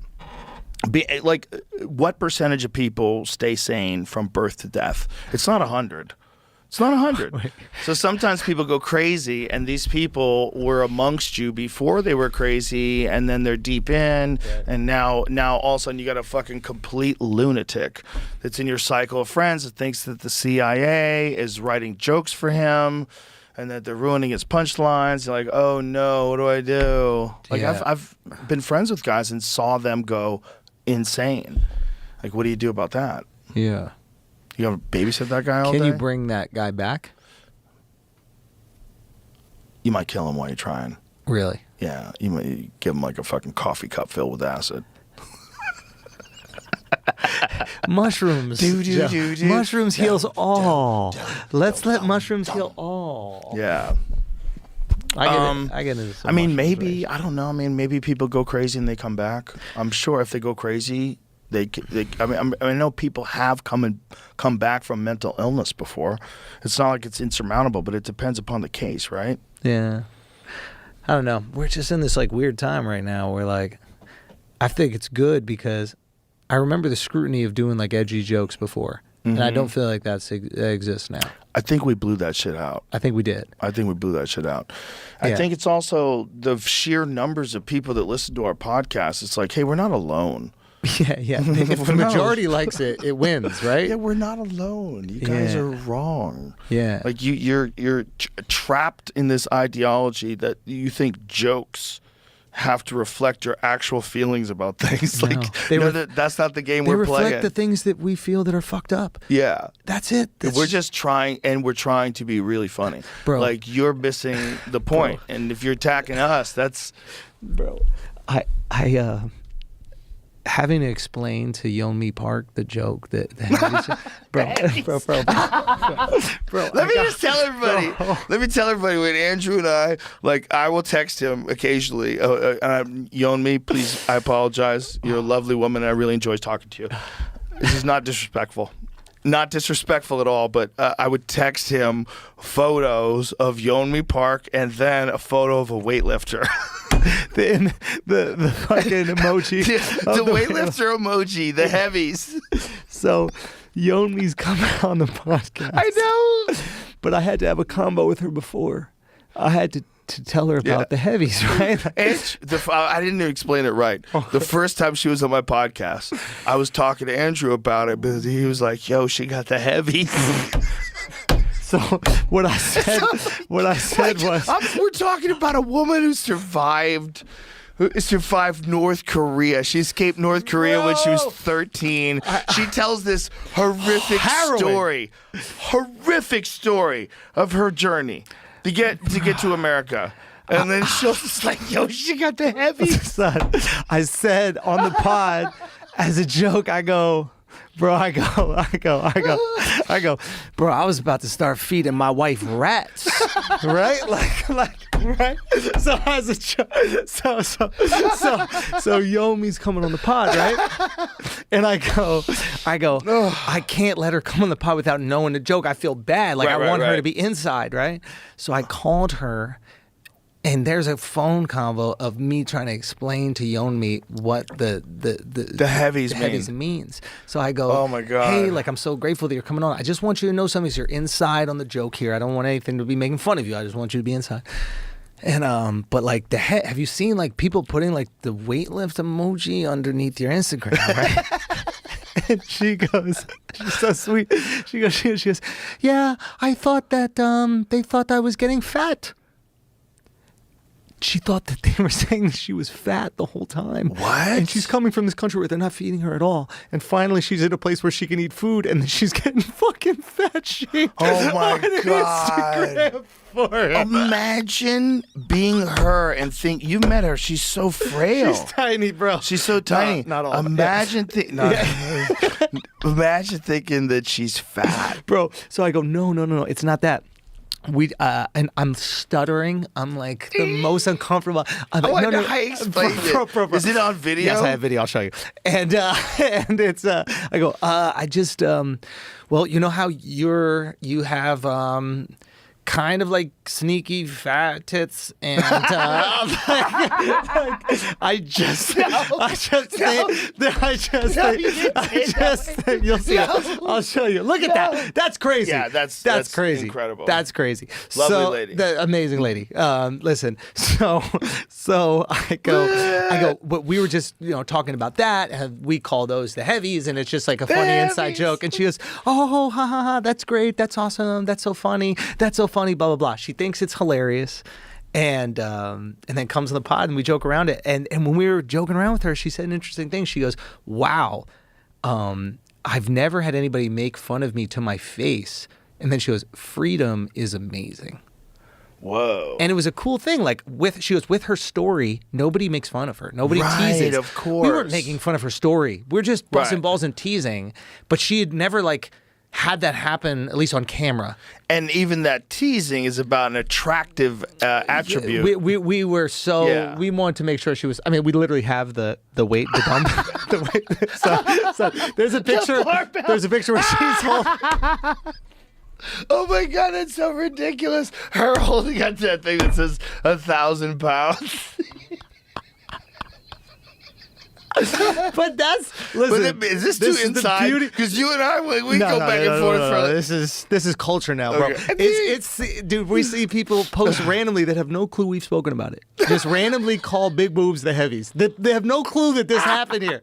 Did you invent that term, the heavies? I don't know. I just call it the heavies. But that was like the first time you said it when you saw her? Probably when I said it to you. Oh my God. Yeah. Bro, So, that's all I call them now. I mean, that's it. all I call them now. People call it that. That's culture, man. Dude. That's culture. We were talking about this dude with his girlfriend, like why she bossed him around. I go, yo, she got the heavies. She got the heavies, bro. Like you could boss around if you got the heavies. It's different. Yeah, like she's a little extra hot.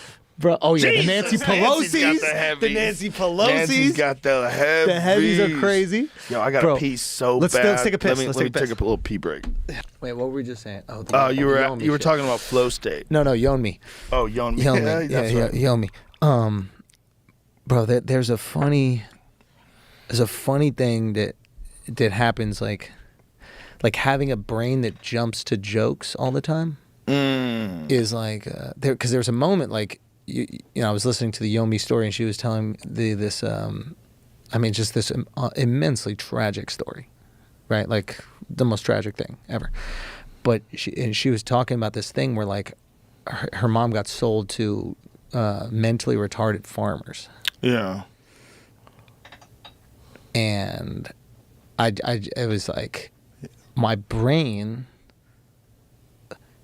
I didn't say it, but I wanted to know like what crop can like retards farm. Well, it might not be a crop. It might be animals. But a farmer, I guess farmers do have animals. Yeah.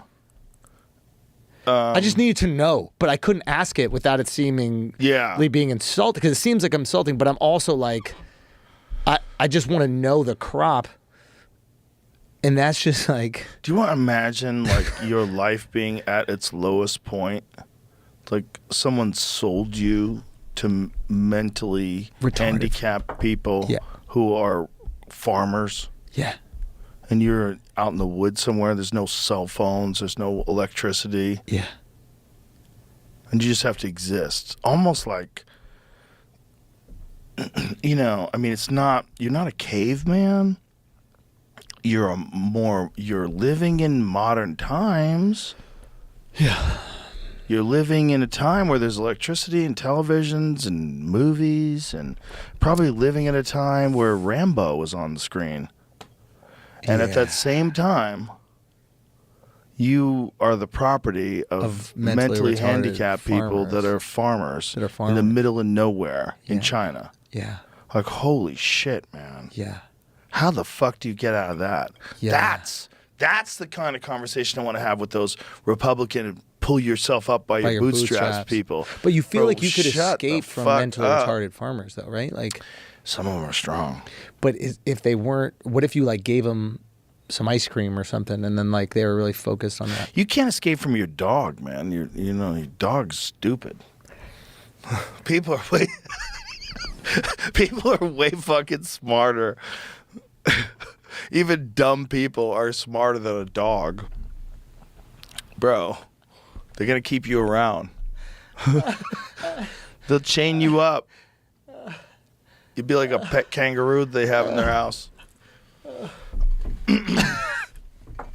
You know what's the most fucked up statistic? What? Is that there's more slavery today than there was before slavery was abolished in America. But what is that, population density or something? It's probably that, but it's also like what we consider slavery. It's like there's places where you're not a slave, but you really can't leave. So it's Right. like indentured servitude. Or like cobalt mining. Like So- you don't have any food. Yeah, so that's my... Where are you going to go? Where does our guilt extend?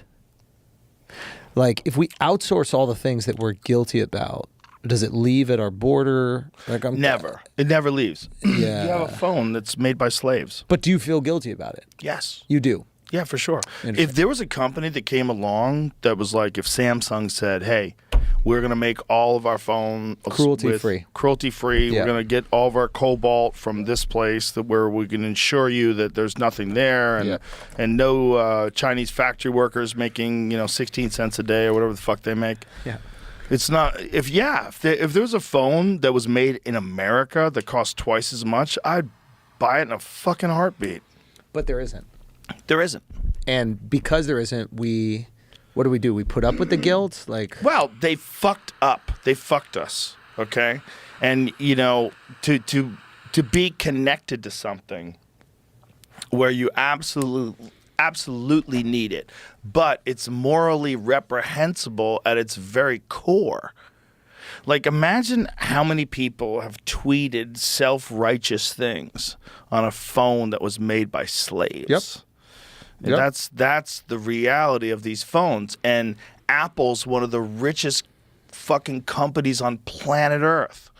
I don't know what the logistics would be involved in making a phone in America with skilled labor that gets paid a fair wage and gets health insurance and union benefits and all that stuff. But whatever it is, I feel like I would like to pay that. And we have cobalt? and if I don't have the money, I'll buy less phones. I'll buy a phone.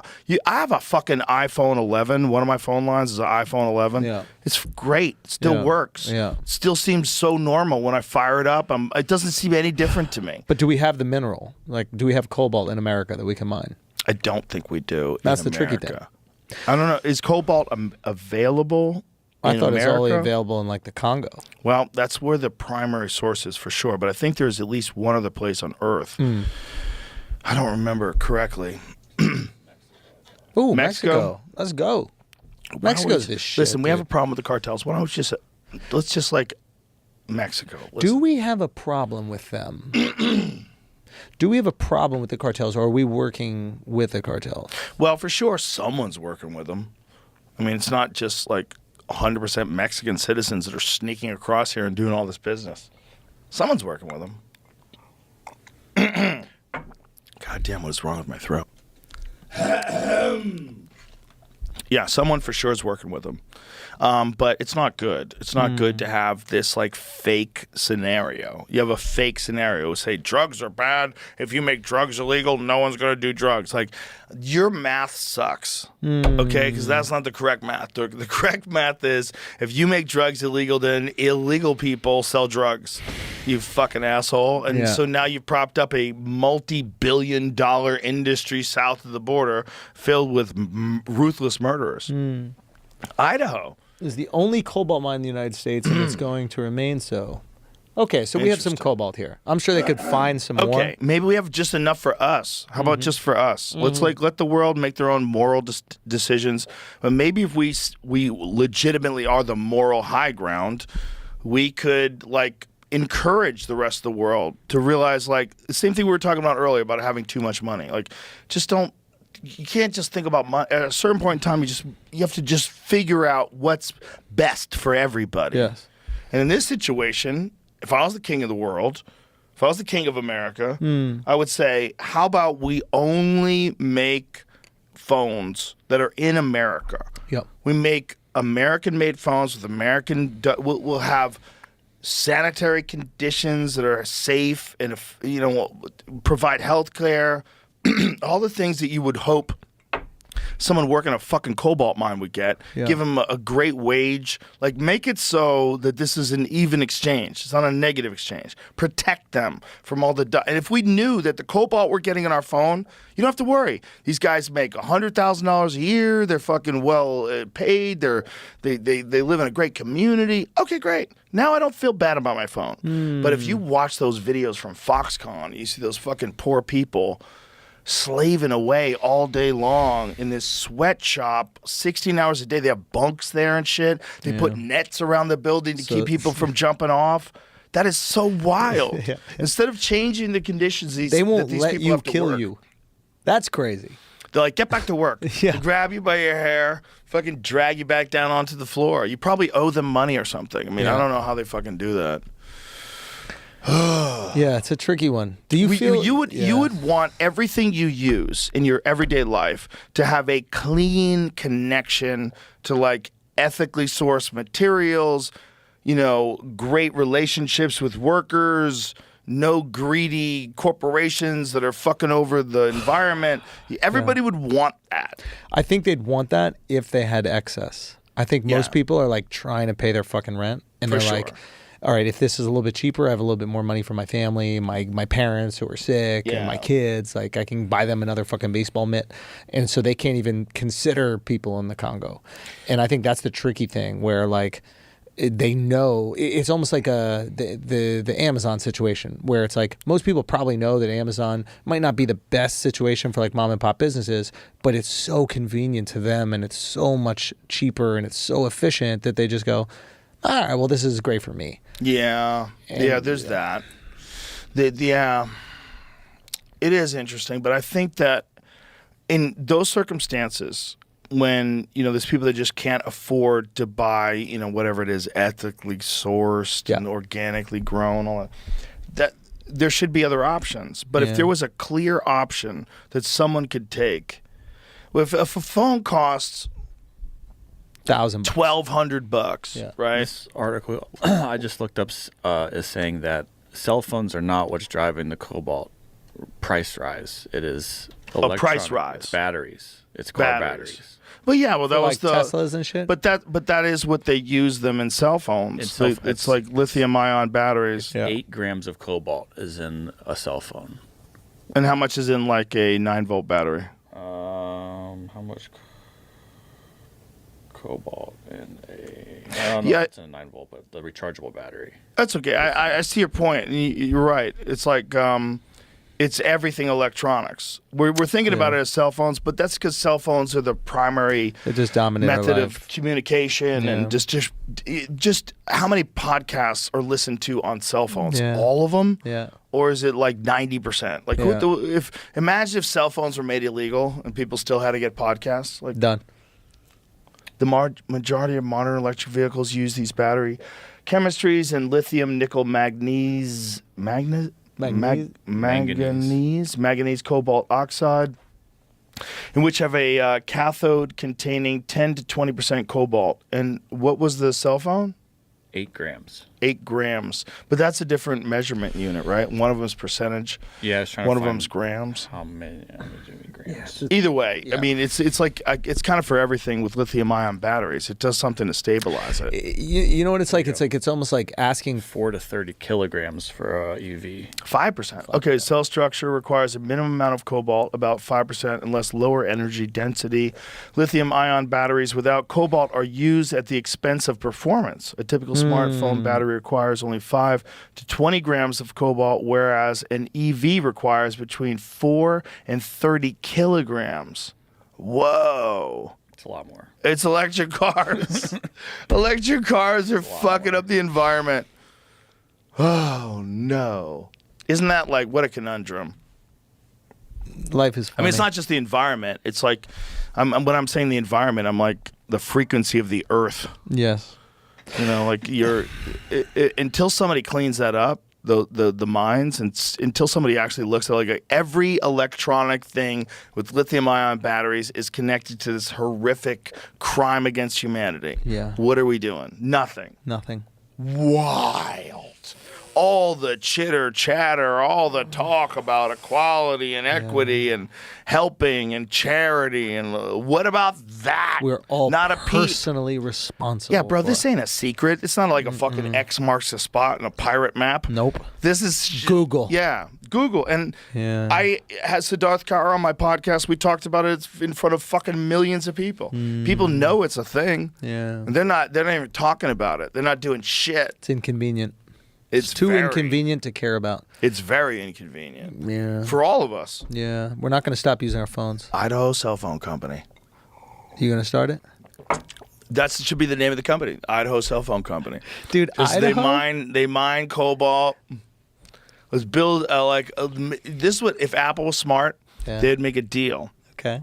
Like you could buy iPhone, you could buy iPhone Pro, iPhone Pro Max, you could buy that, or you could buy Idaho Cell Phone Company iPhone. Okay. It costs $2,000, but it's made in fucking Idaho, and you get to see the photos of the people that work in the factory. And you know that everybody's getting paid well and everybody has health insurance. You know, you would do it. Of course. 100%. It would be a big status thing to have the Idaho Cell Phone Company's iPhone.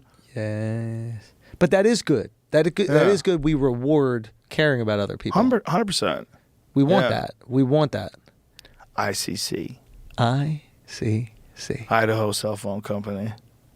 This might just happen. Old school, just a fucking Flip phone. like the state of Idaho, like the way it's on the map, like on the back, just says ICC, and everybody know you got an ICC. Oh shit, cool, bro, helping out the environment.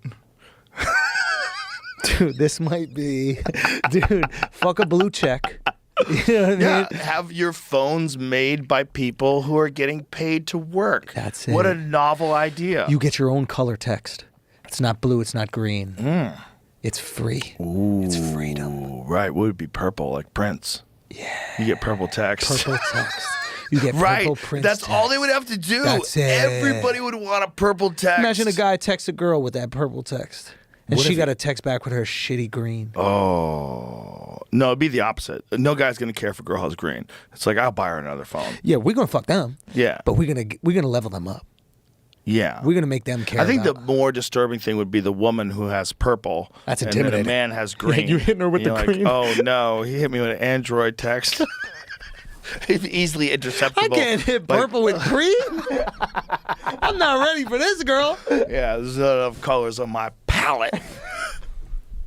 Yeah. Yeah, we Isn't should it funny? care. Like the Android phone thing is very interesting. Like Yeah. they were joking around about it because Brian Simpson uses an Android phone and I have Android envy because my main phone's an iPhone, but I have an Android phone too. It's a good fucking phone. It's like there's things that suck though. The fact that you can't send things through AirDrop. AirDrop is big. Well, that's what Apple does. Is it creates and the moat. and iMessage is big. It's They're huge. smart. They're very smart. They know what they're doing, man.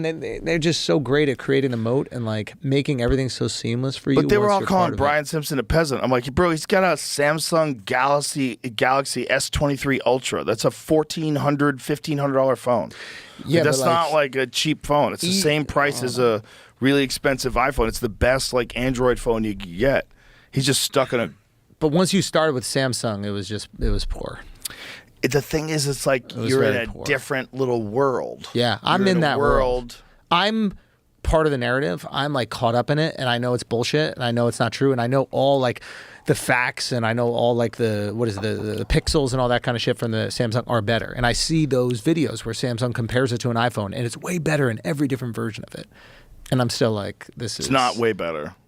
It's I thought it's- marginally better. Oh, I thought it's like. The only thing that's way better is taking pictures of the moon, and it turns out it's I saw not that really shit. taking I saw that pictures shit. of the Dude, moon. that's the best. You're the best. Dude, that's why you got to appreciate nerds, man.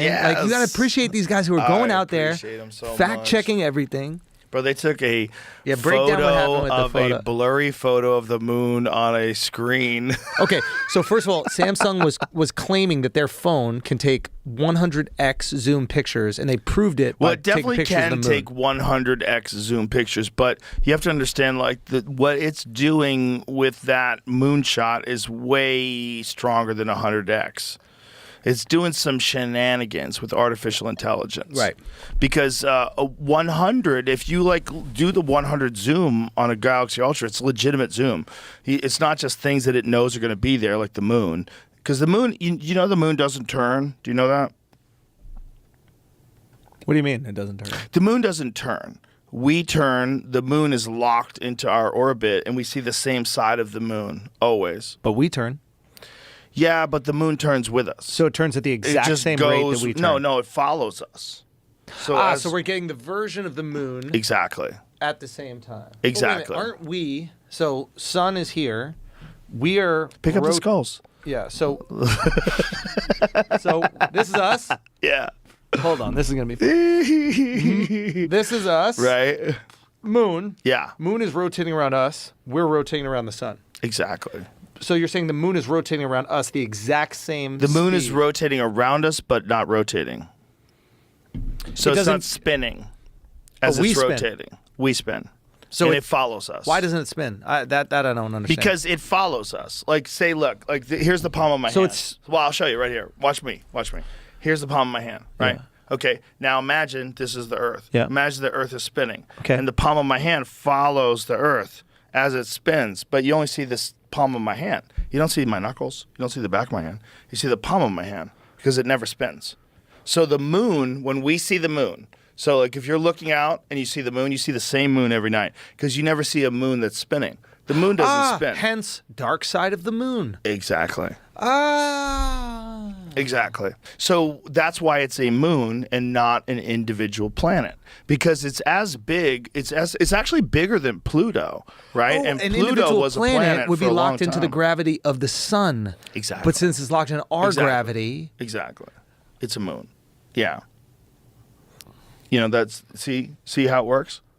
See as the Earth spins. oh wow. The moon gives us the same face constantly. So we come around and see it because the moon's gone, then the moon's there. What's but on we the always other see the side? same side. Anything interesting? Aliens. Do you think? Aliens and Do you think? Nazis, mostly Nazis. Nuts.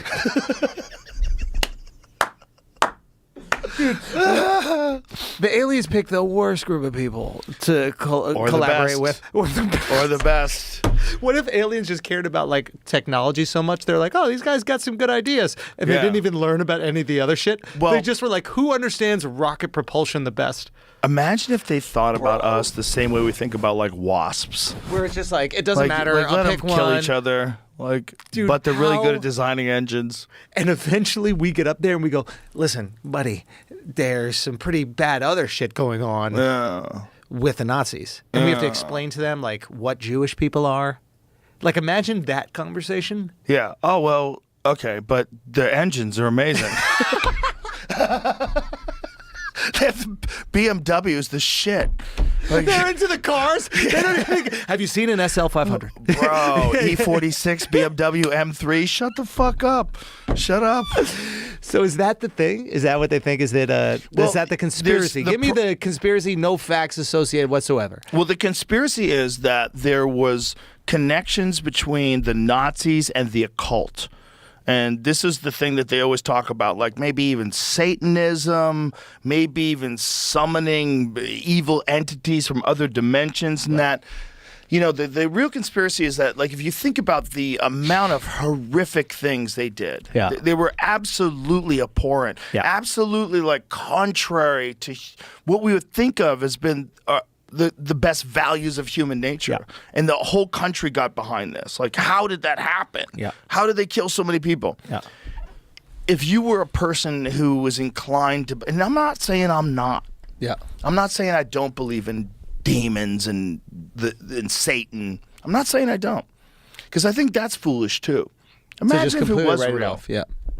You see that type of evil, you go, okay, Yeah. well maybe that's associated with something. But you gotta think something happened during that time where the world dipped into a darker dimension than it's ever experienced in at least in the lifetimes of those people that experienced that.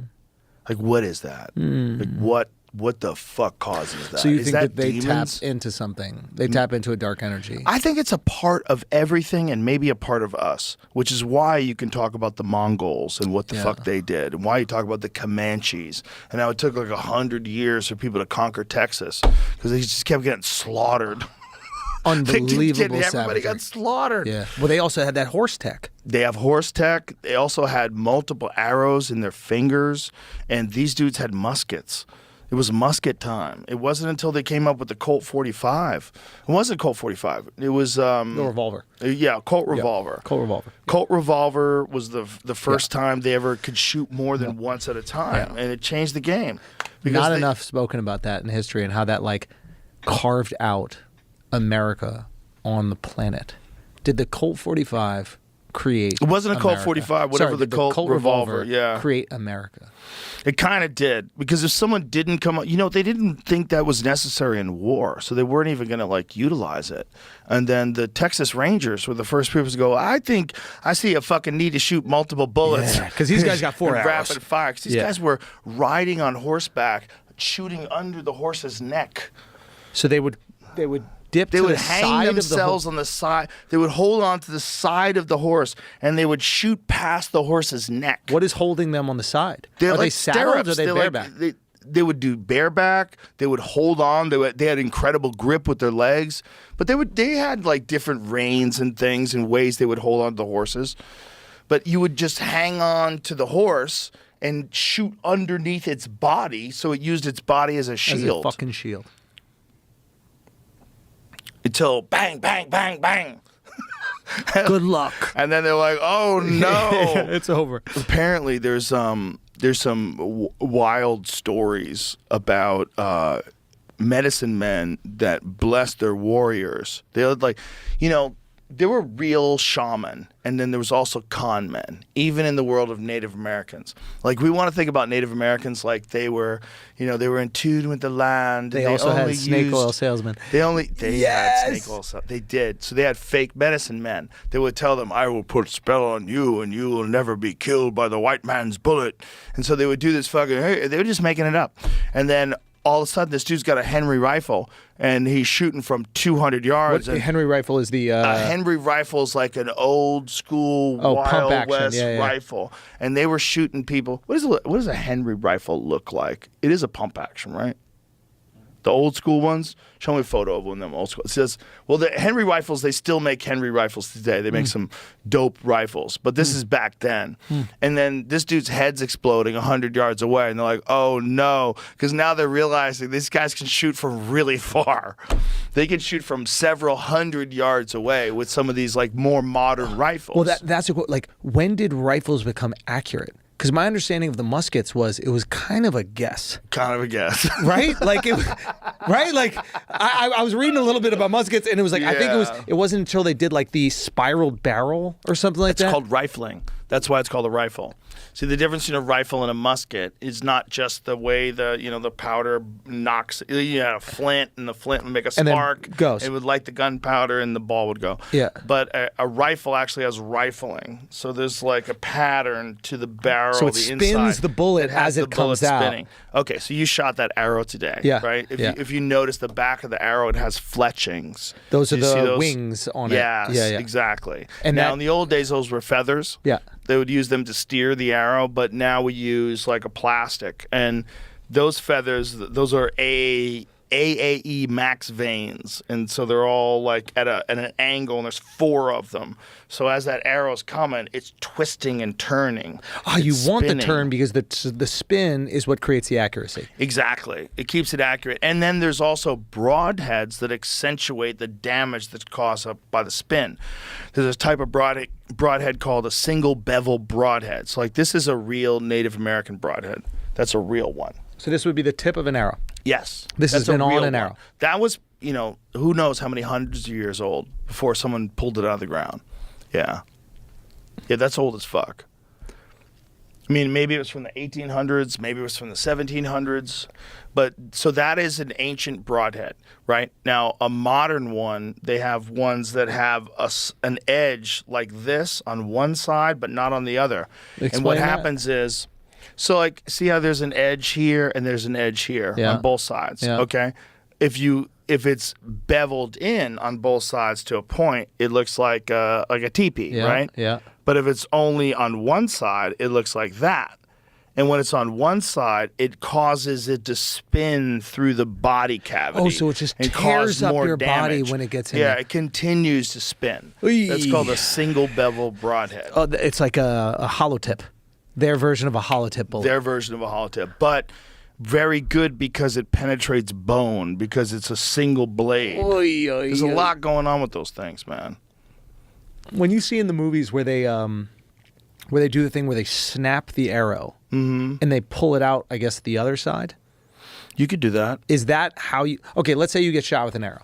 Arrow stuck. Is it just yank out the opposite way? Or is it snap No, you want to push it through. and then push it through? Yeah, if it's poking out your back, definitely don't try to pull it back. 100%. Also, leave it in. If you get shot with an arrow and it's poking out of your body, leave it in and get to a hospital. Because you'll be able to stop the bleeding, hopefully in the hospital. But if it just starts to go, the arrow in your body will help stop bleeding far more than pulling the arrow free. Then everything would just bleed. oh, and then also like the what is What do this? you This mean? guy got hit by it. Oh my God, he got shot in the No, on the that's eyeball during a riot. He got shot in the eyeball with an arrow. Oh Okay, my okay. God. How That's mu- so insane. How much accuracy? How much accuracy do you have when you're shooting a parabola? So you're not shooting straight like we did today, but when you're going for distance and it's just up in the air, like you see the in like medieval fights. Right. How much accuracy is that? Like just fucking plain. Well, you never do that, right? Like if you're trying to shoot an animal, is that what you mean? No, I mean like when it's like person? human to human. It's like Yeah. you're just shooting You have because to judge it. Yeah. It's like throwing a softball. Like I don't do that kind of archery, so I'm speaking a little bit out of tune. But when you throw a softball, like if you throw a lot of balls or a hard ball, Yeah. you get accustomed to like how it feels when you let that ball go, and Yeah. you know where that catcher's it's like mitt's gonna with be. football. If you're Right. going long, you're just sending it. Yeah. You don't get as much information from an arrow, a bow and arrow, because it's like you're launching something, whereas this you're throwing something, but it's kind of similar in that there's a feedback loop. And then as you shoot more arrows, you get more and more accustomed to knowing where that arrow is going to go with distance. But it's a brutal process of elimination and information and calculation, and it's not easy. Like what we did today is so much easier than like a recurve bow. When you just have like a wood bow and you're like, poink. Like you have to release it yourself. You're using your fingers to let it go. Bro, I mean I don't have any ego to say that there's no way I could hold it back and maintain the accuracy. Well, it's like something else. It's like anything else. You have to build on it. Like you wouldn't just get good at it really quick. That's strength, dude. Like Yeah. that is. Yeah, it was when I pulled it back and it locked. I was like, okay, I can kind of focus on this front part Yeah. a bit, but then my hand is all fucking shaky. It's Yeah, John yeah, Dudley that's- doing a oh, is that- 500 Oh, yard John shot. Dudley doing a 500-yard bow shot. It kind of comes down. It doesn't go like straight. It comes Oh, down wow. on this thing. Oh yeah, for sure. Because you got to think it's not going that fast. Are you Like an- calculating wind and shit? Oh yeah, you definitely would for that. I mean, that's So he's just trying to land on his target. Far. yeah, that's just crazy. John did a thing for us back at On It where he shot. Jesus Christ. Got something in my throat. Save that voice. We got shows tonight, Joe. Yeah, it's not like it's like I swallowed something. John had a, I think it was a 120-yard shot into a kettlebell. Yeah, this is it. Look at this. I mean, this is crazy. So he shot it into the handle of a gorilla kettlebell. Look at that. Bam. crazy. How crazy that. It's crazy. Oh, it was lit, right? Yeah. Yeah. His lighted knocks. But you know how wild that is, that shot? I mean, that's insane. But you can't do that with a regular bow. Like a recurve bow, that's not available. You can only do that with a compound bow. But they did have some recurve bows that would be like, the Mongols had ones that would take 160 pounds to draw back. So if you think about Today the bow, was what? Today, 80. 80. So that one was 80. Now imagine double that. Forget it, And you have dude. to hold it. It's like, And then aim it. Yeah. I mean, they must have just been fucking jerked. yeah.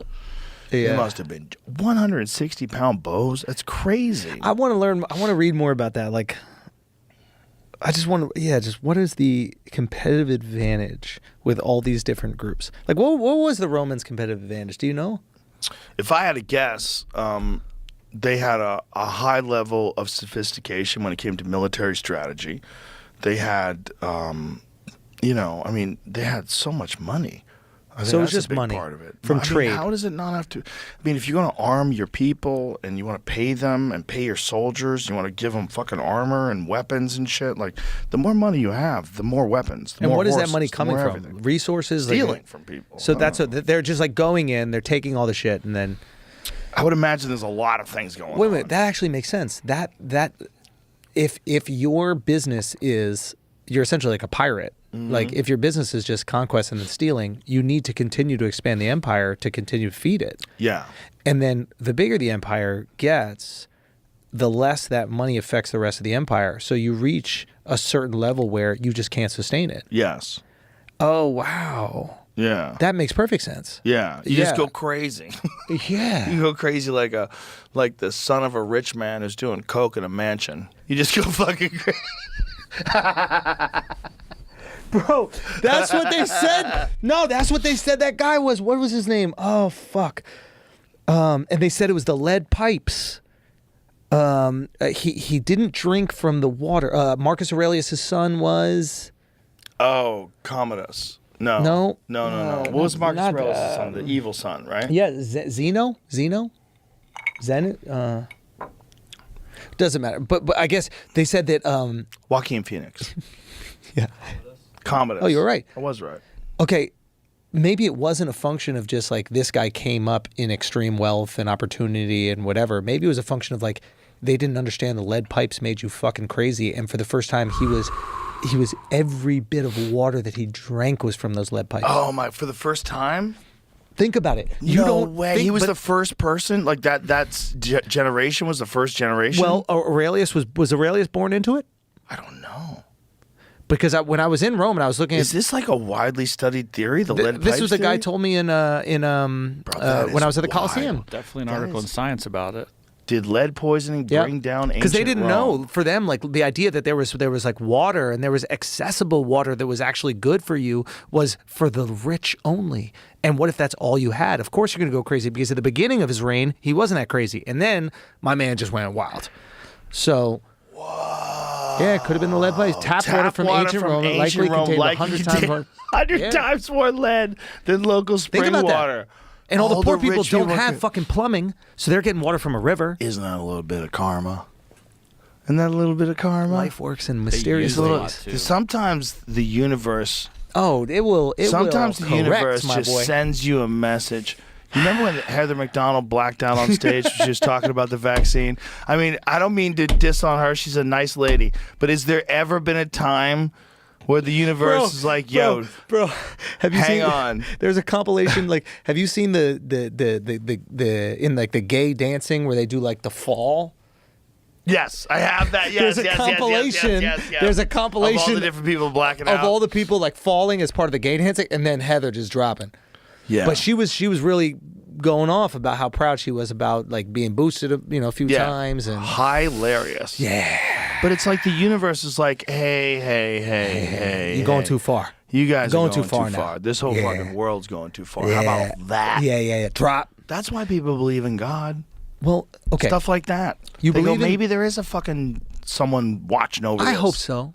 I hope so too. And what if religion is just the language that you can speak to him and he speaks to you? Yeah. Because they all more or less say the same things. Very similar. And what if they're up there, they're going, I don't really mind what language you speak, as long as you're doing these things, because I think it will help you. It's not even like a narcissism thing, which is like, hey, if you do these things, you're probably going to live a better life and enjoy this life, this gift that I've given you. Yeah. I wonder if that's it. Because, what is it, the Pascal's wager? Have you heard of that? Yeah. I kind of subscribe to that. I was raised with no religion, but it's like, I'd rather live life thinking there was a God. and Yeah. live That's life. Jordan Peterson's position too. Yeah. I think there's something to it. There certainly could be. Do you think it? You think there's someone out there? I don't think we should think of it as a someone, because I have a feeling that's part of the problem. Like, we pretended that God's some dude in a skirt, fucking robe in the sky. They wear weird clothes, and back before they had cell phones. Like, what? God? Really? What is that? Like, why are we depicting him like that? Yeah. If you just are honest about how people tell stories, if you just really just don't think about what you know to be true and what you believe and what your faith tells you, Yeah. just like what you know about human beings and stories. Yeah. Every time human beings have told a story, like if you wanted to talk to someone from Oliver North's family about like what happened with Rick Ross and cocaine sales in South Central Los Angeles, and did they use the money to fund the Contras versus the Sandinistas in they would never Nicaragua? do that. Like what? They would never do His that. family doesn't believe that, right? Because they have a very specific narrative. And then 100 years from now, Ronald Reagan would be like the greatest, most noble American that's ever lived. And to some people, he is today. So it's like these narratives shift and swing and change over time depending on who tells them, which is why censorship is so dangerous. And it's why ideological narratives are so dangerous. Because if you don't tell me the truth about history, I don't know what to not fuck up again. But what is the truth about how we treat each other? I feel like there is a truth there. Yeah. And I think there are, well, you can judge a religion by like, by its fruit. Like there's a reason why Judaism was successful. There's a reason why Christianity comes around and it's successful. And there's a reason why Islam comes around and it's successful. It has to have fruit. It can't just be, I'm forcing you to do this. The people have to enjoy what they're getting from it for it to be successful. 100%.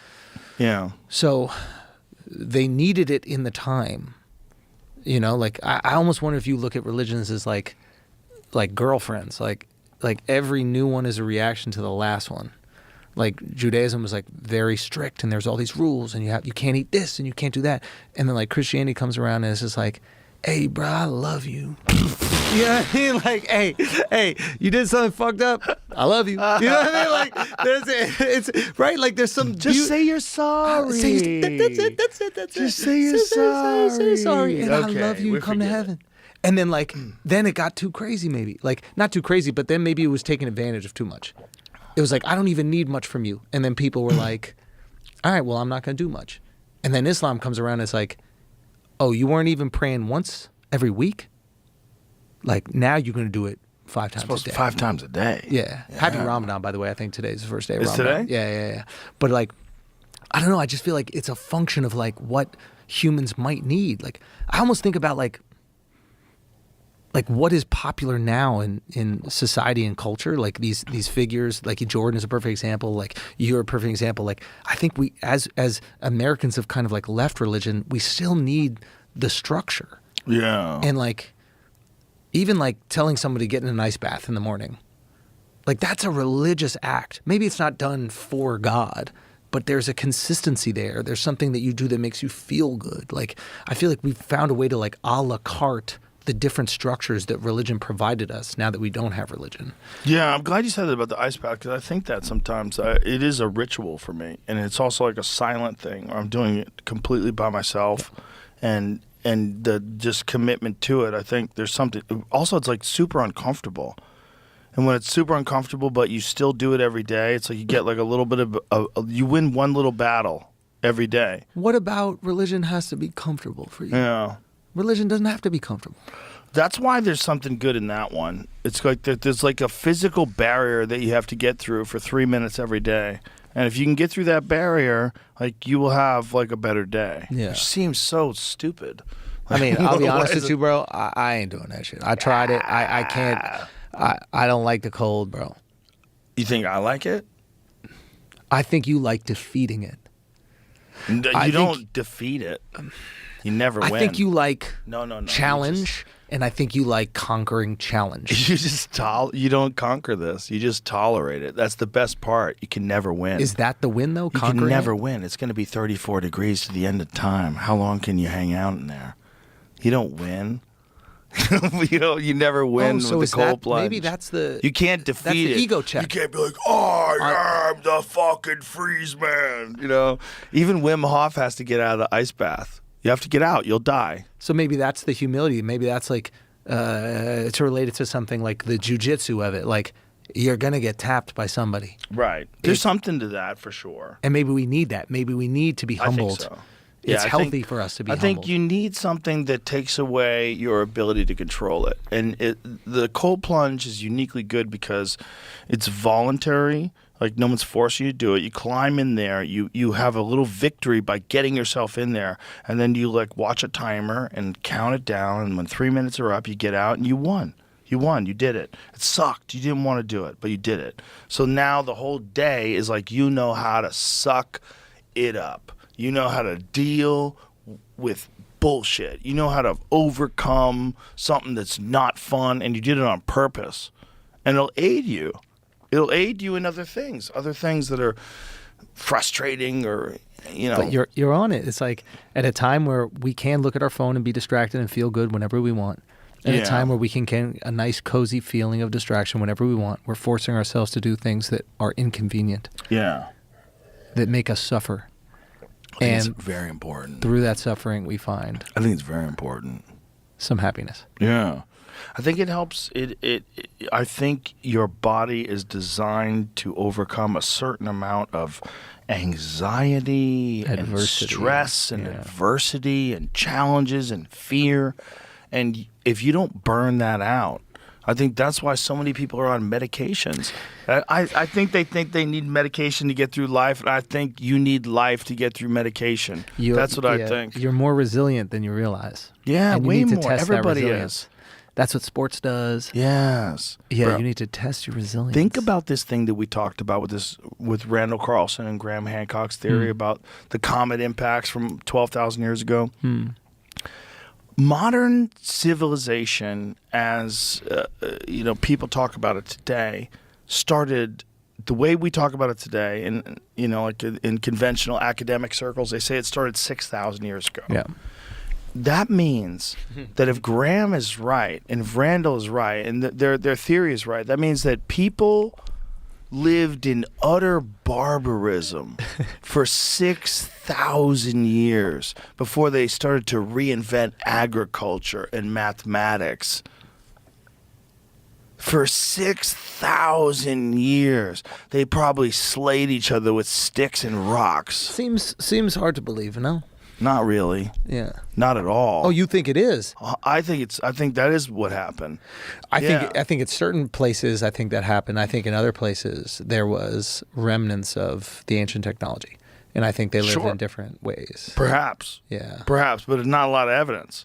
The evidence shows that like Mesopotamia, particularly like Sumer, like that seems to be the oldest shit that we can find. Yeah. In terms of like until these Randall Carlson, Graham Hancock type theories came along, nobody entertained the thought of like the pyramids being older or the Sphinx being older. Like it wasn't until like the 1990s that people started talking about that. They've always just like assumed the timeline was accurate, and that timeline was like 6,000 years ago, ancient Sumer. It's the first mathematics, the first written language. It's like a version of some of the stories from the biblical flood. The Epic of Gilgamesh, which comes from this ancient Sumerian culture, very similar to Noah's Ark. A little bit. Very similar. But you find these similar stories everywhere. Because it happened. And it happened in different places. Yeah. Because it was a common thing. Yep. Flood was common. Yeah. Cataclysm was maybe common.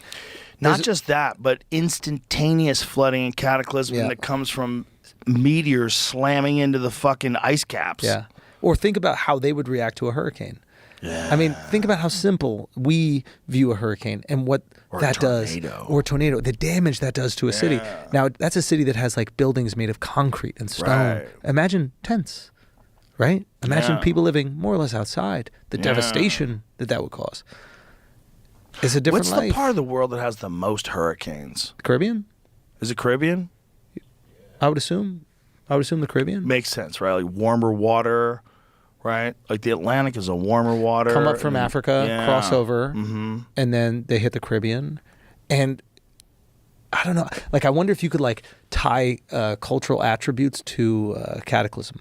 Like, you go to the Caribbean and there's like this incredible like love and kindness and support, like Latin culture that you feel, and it's just like, yeah, maybe we should focus on that shit. Maybe we should help each other out. Maybe we don't need to build a skyscraper. Right. Maybe we need to dance today. Maybe because the fucking sky gods might come down and wipe out your whole village. Japan is actually number one on that list. Countries most exposed to tropical cyclones worldwide in 2022. Like, it makes sense that like up in Japan's number one. Well, they have the Philippines. Oh yeah, the cyclones and shit. Then the Bahamas, and then South Korea. Yeah. Antigua and Barbuda. That's in. Is Barbuda Barbados? No, different place. I think so. Yeah. China, Cuba, Of course, Cuba, right? Dominican Republic, Cuba, Vietnam, Bahamas, Mexico, all Dominica. And Wow. then Mexico, of course, I imagine on Florida, that side. not even on the list. They don't even